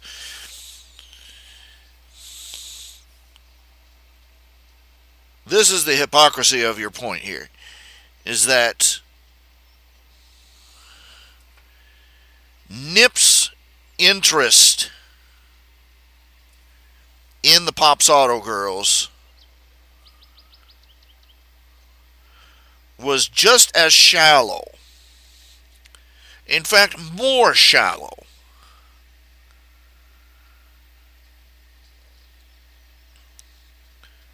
than him having a lingering juvenile crush on them.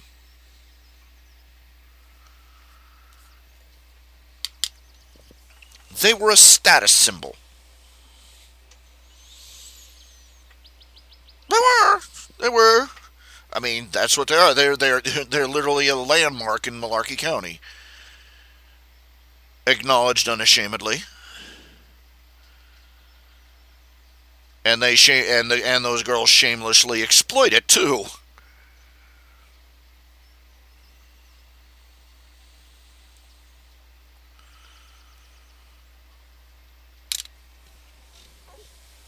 And the only reason he asked was because he was ambitious and he was going to ask himself the prettiest girls.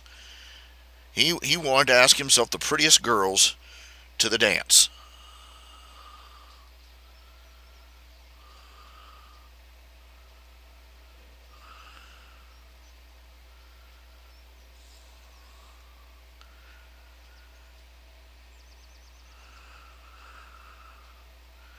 No, nobody, a standard trope in when the protagonist. No, it doesn't matter how much of a dork the protagonist is in these movies. He gets the girl.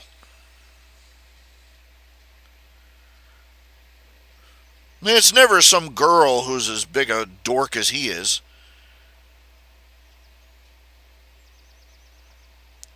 It's always some.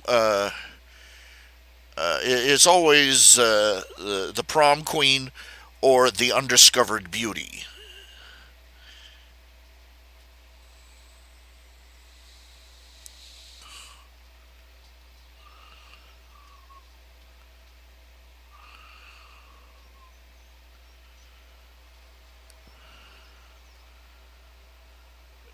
So the pencil neck geek, falls hopelessly in lust with the prettiest girl in school.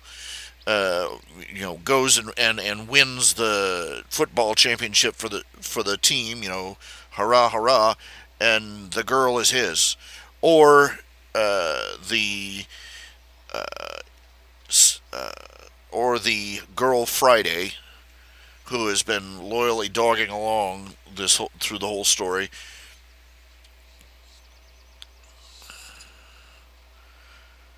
who is inexplicably unpopular as he is, though she's at least an 8 on the 1 to 10 scale of hotness.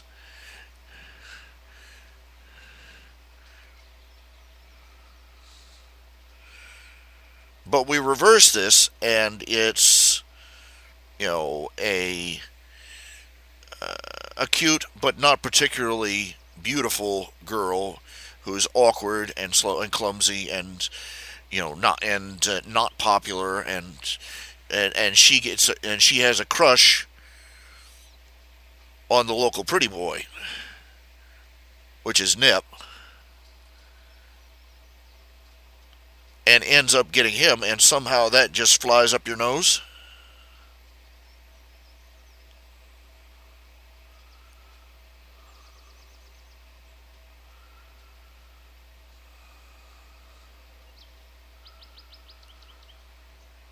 Now I'm getting irritated. You keep bringing it up.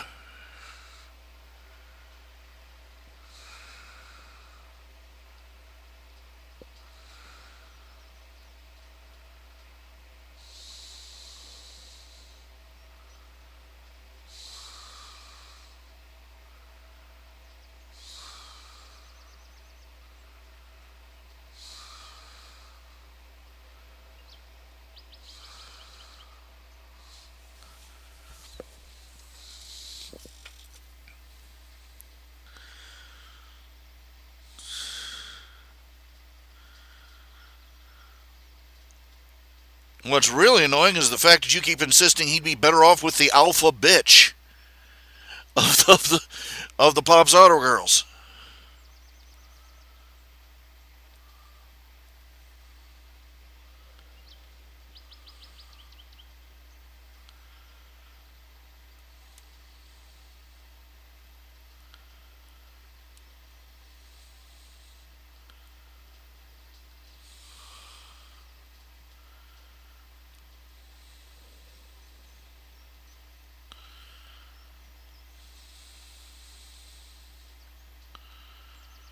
Yeah, Janine is, she got a mean streak. She would not make anybody a good wife. Not until she's mellowed out for a few more years.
I mean, honestly, dude, let up. Let it go.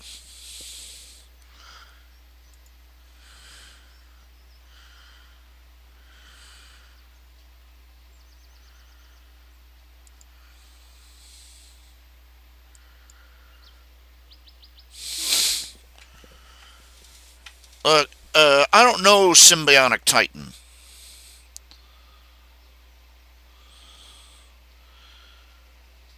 Ned Fox, let it go. No, I am not rewriting it. No, we're not pulling a Gwen Stacy here. You and Joe Quesada can go pound sand. You're getting on my nerves here.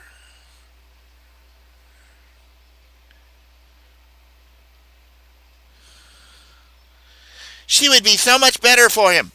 Word of God coming down from above. No, she wouldn't.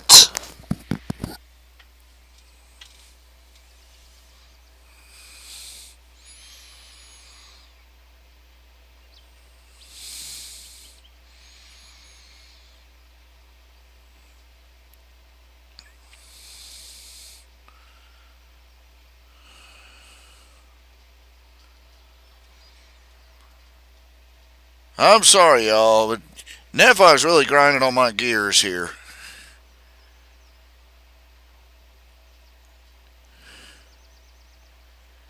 Tuck ends up with Thelma. Nip ends up with Zelda. He's fine with Tuck getting up with Thelma, but he's decided that he's gonna hate on he's gonna pull a Joe Quesada on Tuck and Nip and Zelda.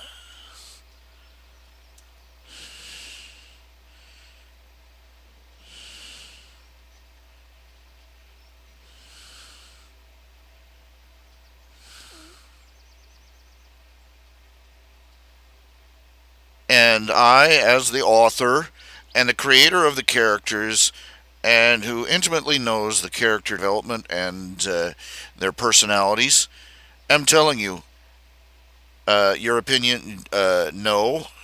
Furthermore, your opinion of them is wrong, and it will not happen ever.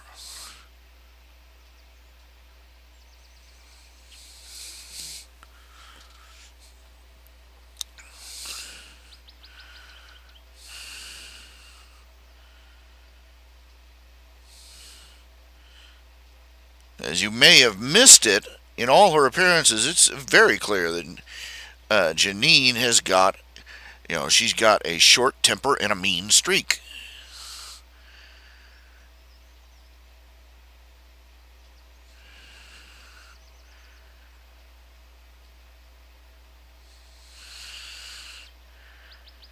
They would be 3 dates away, and her and Nip, they'd be 3 dates away from keying each other's cars, throwing crockery at each other.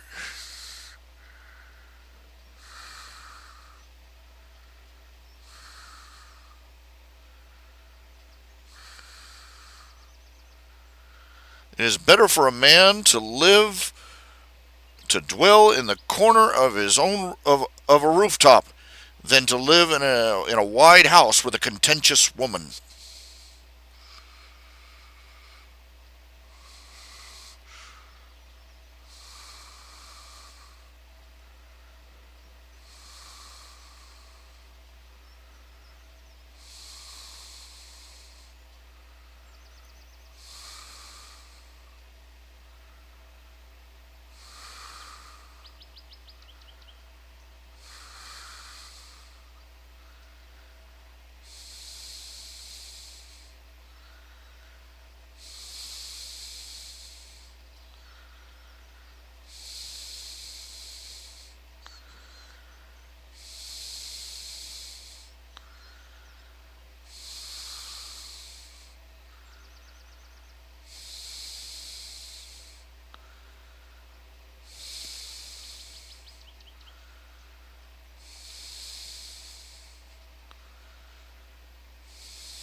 Getting some gut rumbles.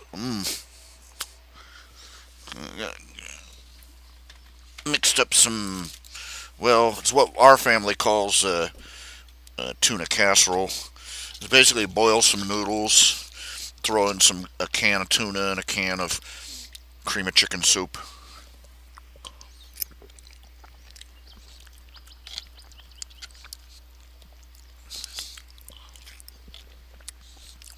Except I use canned chicken. I threw in a little Velveeta on top.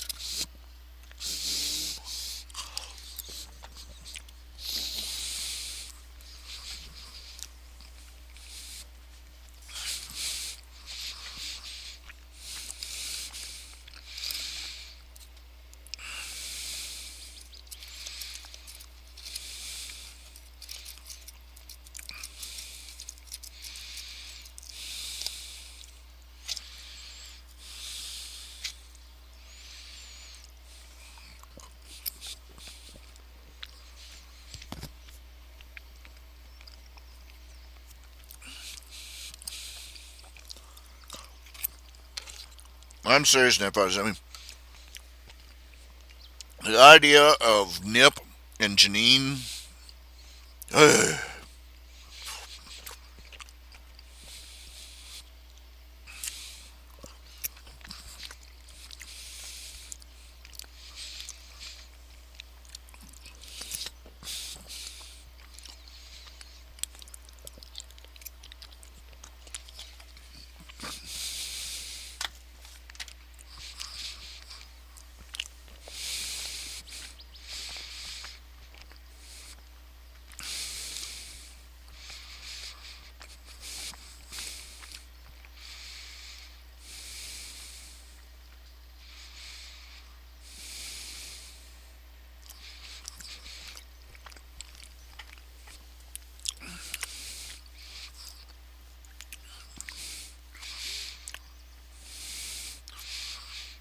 Those women. Trust me. Those all those.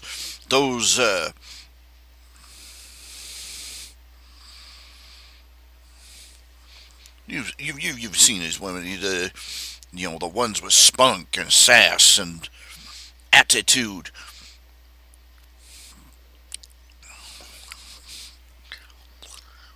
Those are the women that will drive you to homicide.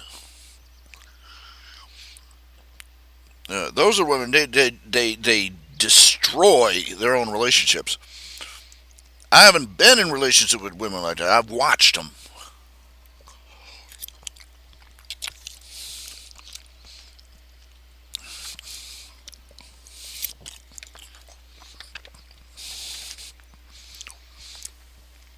That smart, sassy attitude looks great on a sitcom,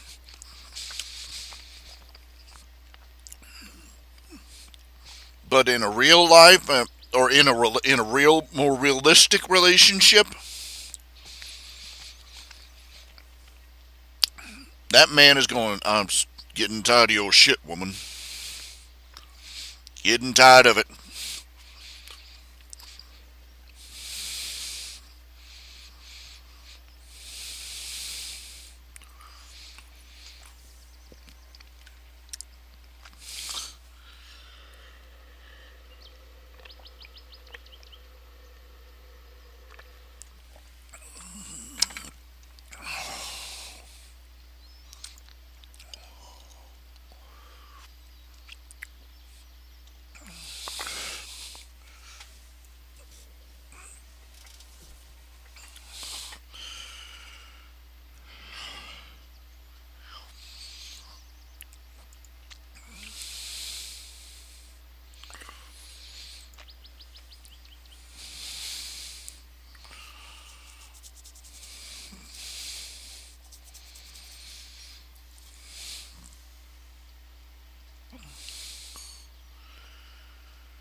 I don't know what it is. I mean, I can sit down to a meal at just about any place and no problems.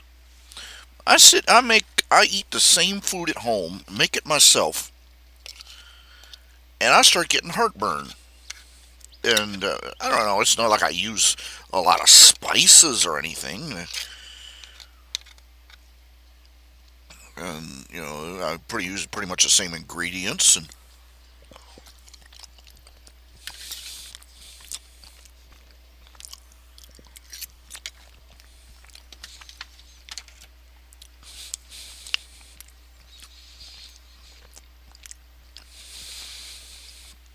here I am. I mean, I ate a buffalo chicken pizza. Buffalo chicken pizza. I can eat Chinese food. I can eat spice. I can eat General Tso's. No problem. Buffalo chicken pizza. No problem.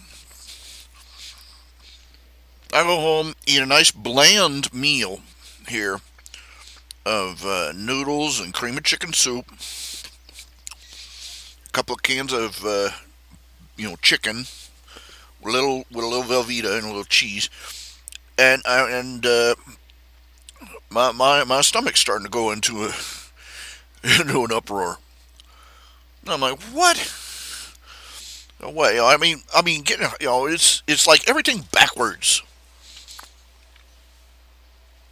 Stuff that would make you know I eat lots of high fiber food. I get constipated.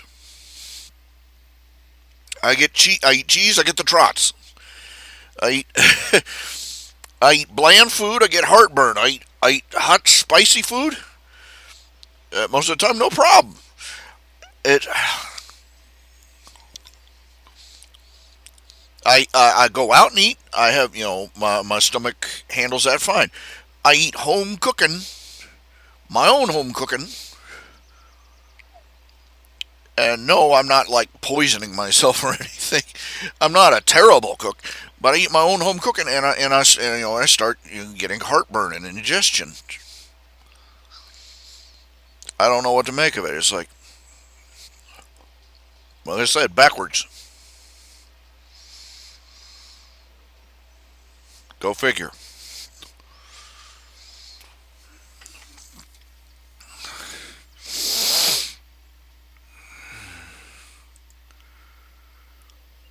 Oh,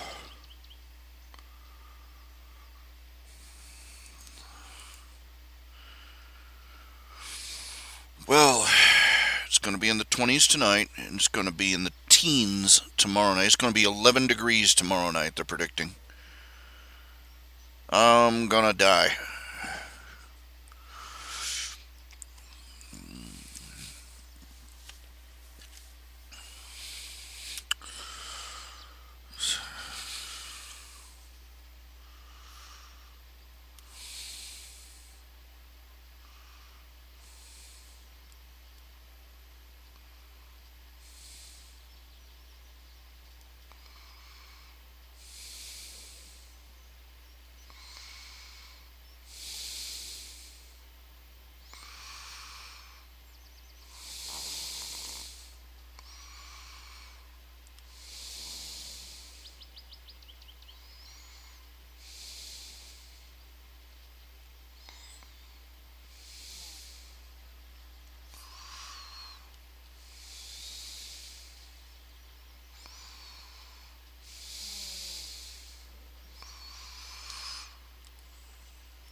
Crazy cat mug on sale today only.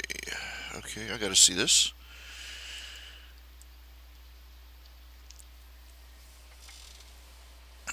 I like this, these environmentalists are out there trying to preserve deserts.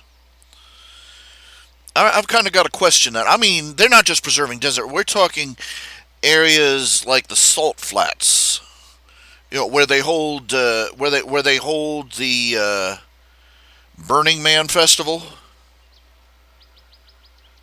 It is literally as lifeless as the ass of the moon. Literally, just nothing. There is nothing. There is no nature there to preserve. But they're bending over backwards to keep this lifeless, arid death patch pristine.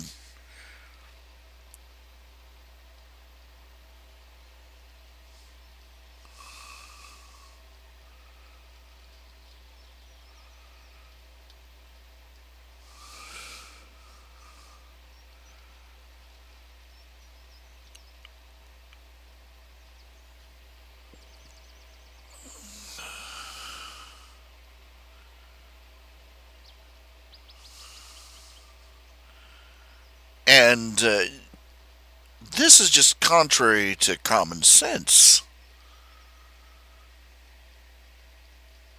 There's a passage in the Bible that says, "Thou shalt rebuild the old wastes."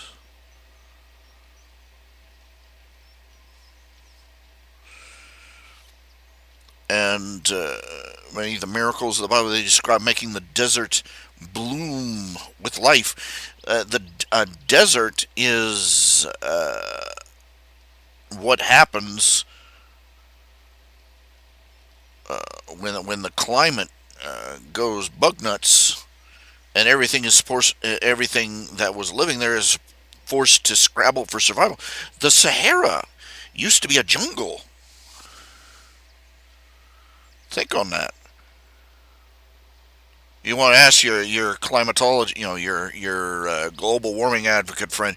Okay, are we supposed to preserve the Sahara Desert the way it is, or bring back the tropical jungle? And ethically speaking, I think they should be trying to bring back the tropical jungle. Uh, Say one of the things that causes a desert is being to the lee of a mountain range, uh, being particularly to the east because of the way the Earth rotates, and the way the jet streams run. It basically means is that the clouds pile up on the westward sides of the mountains, and climb up the sides of the mountains, and as they go, they start precipitating. They basically leave all the when they come down the other side of the mountain, and they are dissipated. Next to nothing. Said nearly all the rain, all the moisture was in those clouds falls on the westward slope, and so the desert will be to the east of the mountain. That's not a hard and fast rule, but it's a general principle.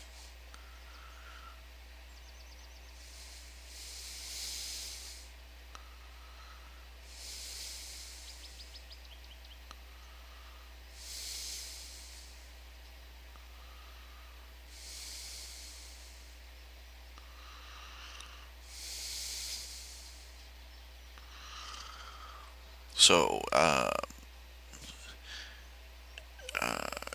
changing the terrain uh, somewhat can lead to a desert blooming. And one of the things that we want to preserve the environment the way it is, people don't realize is that the environment is changing constantly.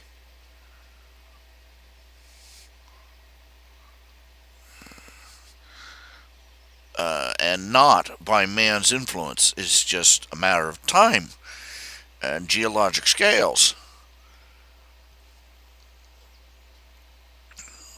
But, Mountains fall, mountains rise. Uh,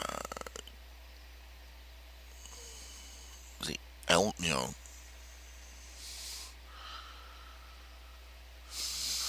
and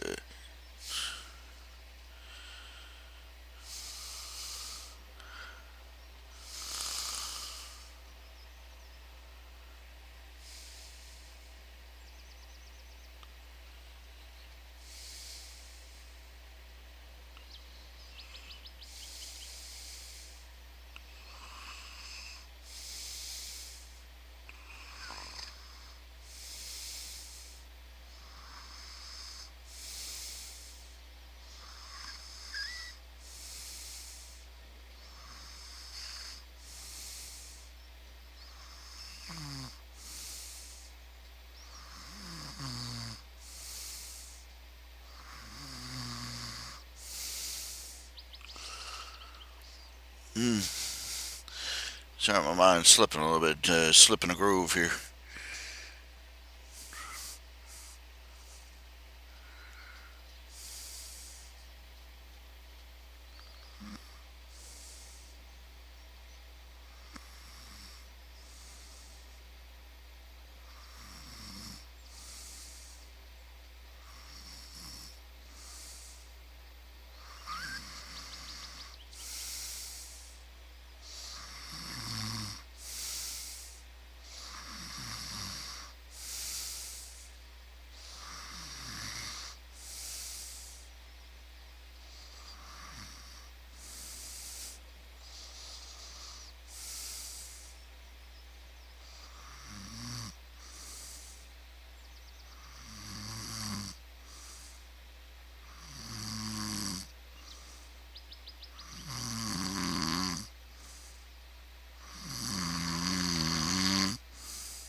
Mm, drifting off again. Sorry about that.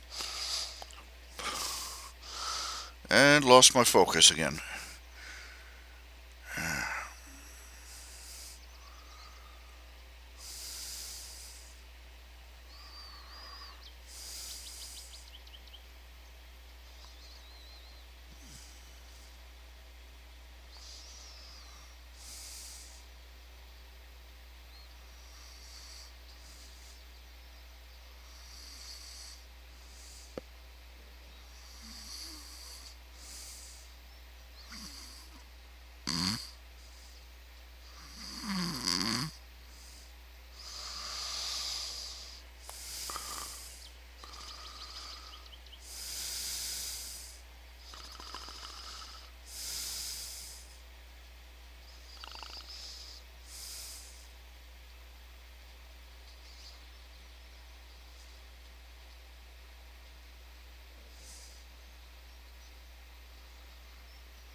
Excuse me. Sorry I got so cranky about the issue. But really, no. Just the guy who made the characters from the inside out.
I think this is about the point of the night where I've hit the wall. I've started waking up and forgetting completely where I was mid sentence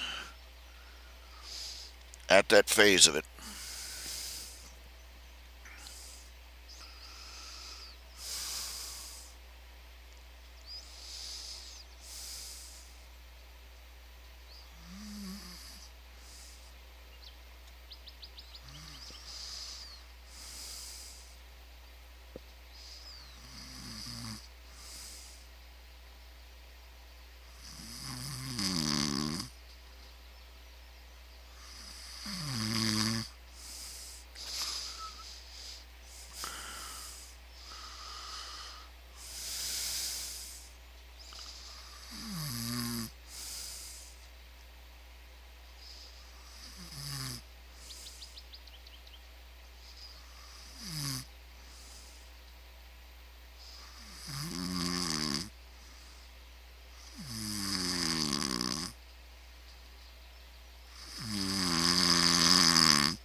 Oh, I beg your pardon. And I did it again. Good grief. Yeah, like I said, have not had even a remotely proper amount of sleep in the past 48 hours or so. Dozing in my chair is the closest I've come because it was so blistering cold that I could not sleep. Just if I tried to if I buried my head under the blanket, it was like I was smothering. If I tried to breathe the air, it's like having a freezer pipe stuck up your nose.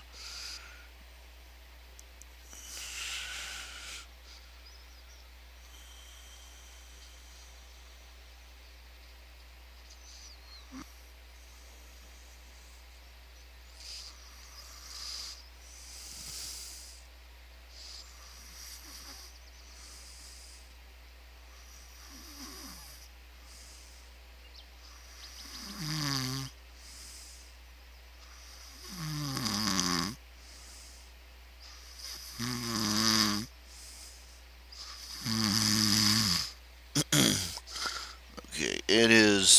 That's it. I'm just going to have to.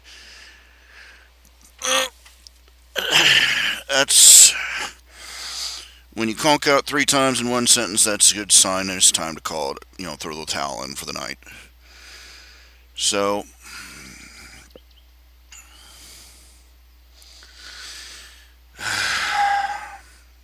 got a little bit of work done, a little bit of strip done. See what we can come up with tomorrow night. I'll see you all tomorrow. Y'all take care. Stay warm. Take care of yourselves. Oh man. Woo.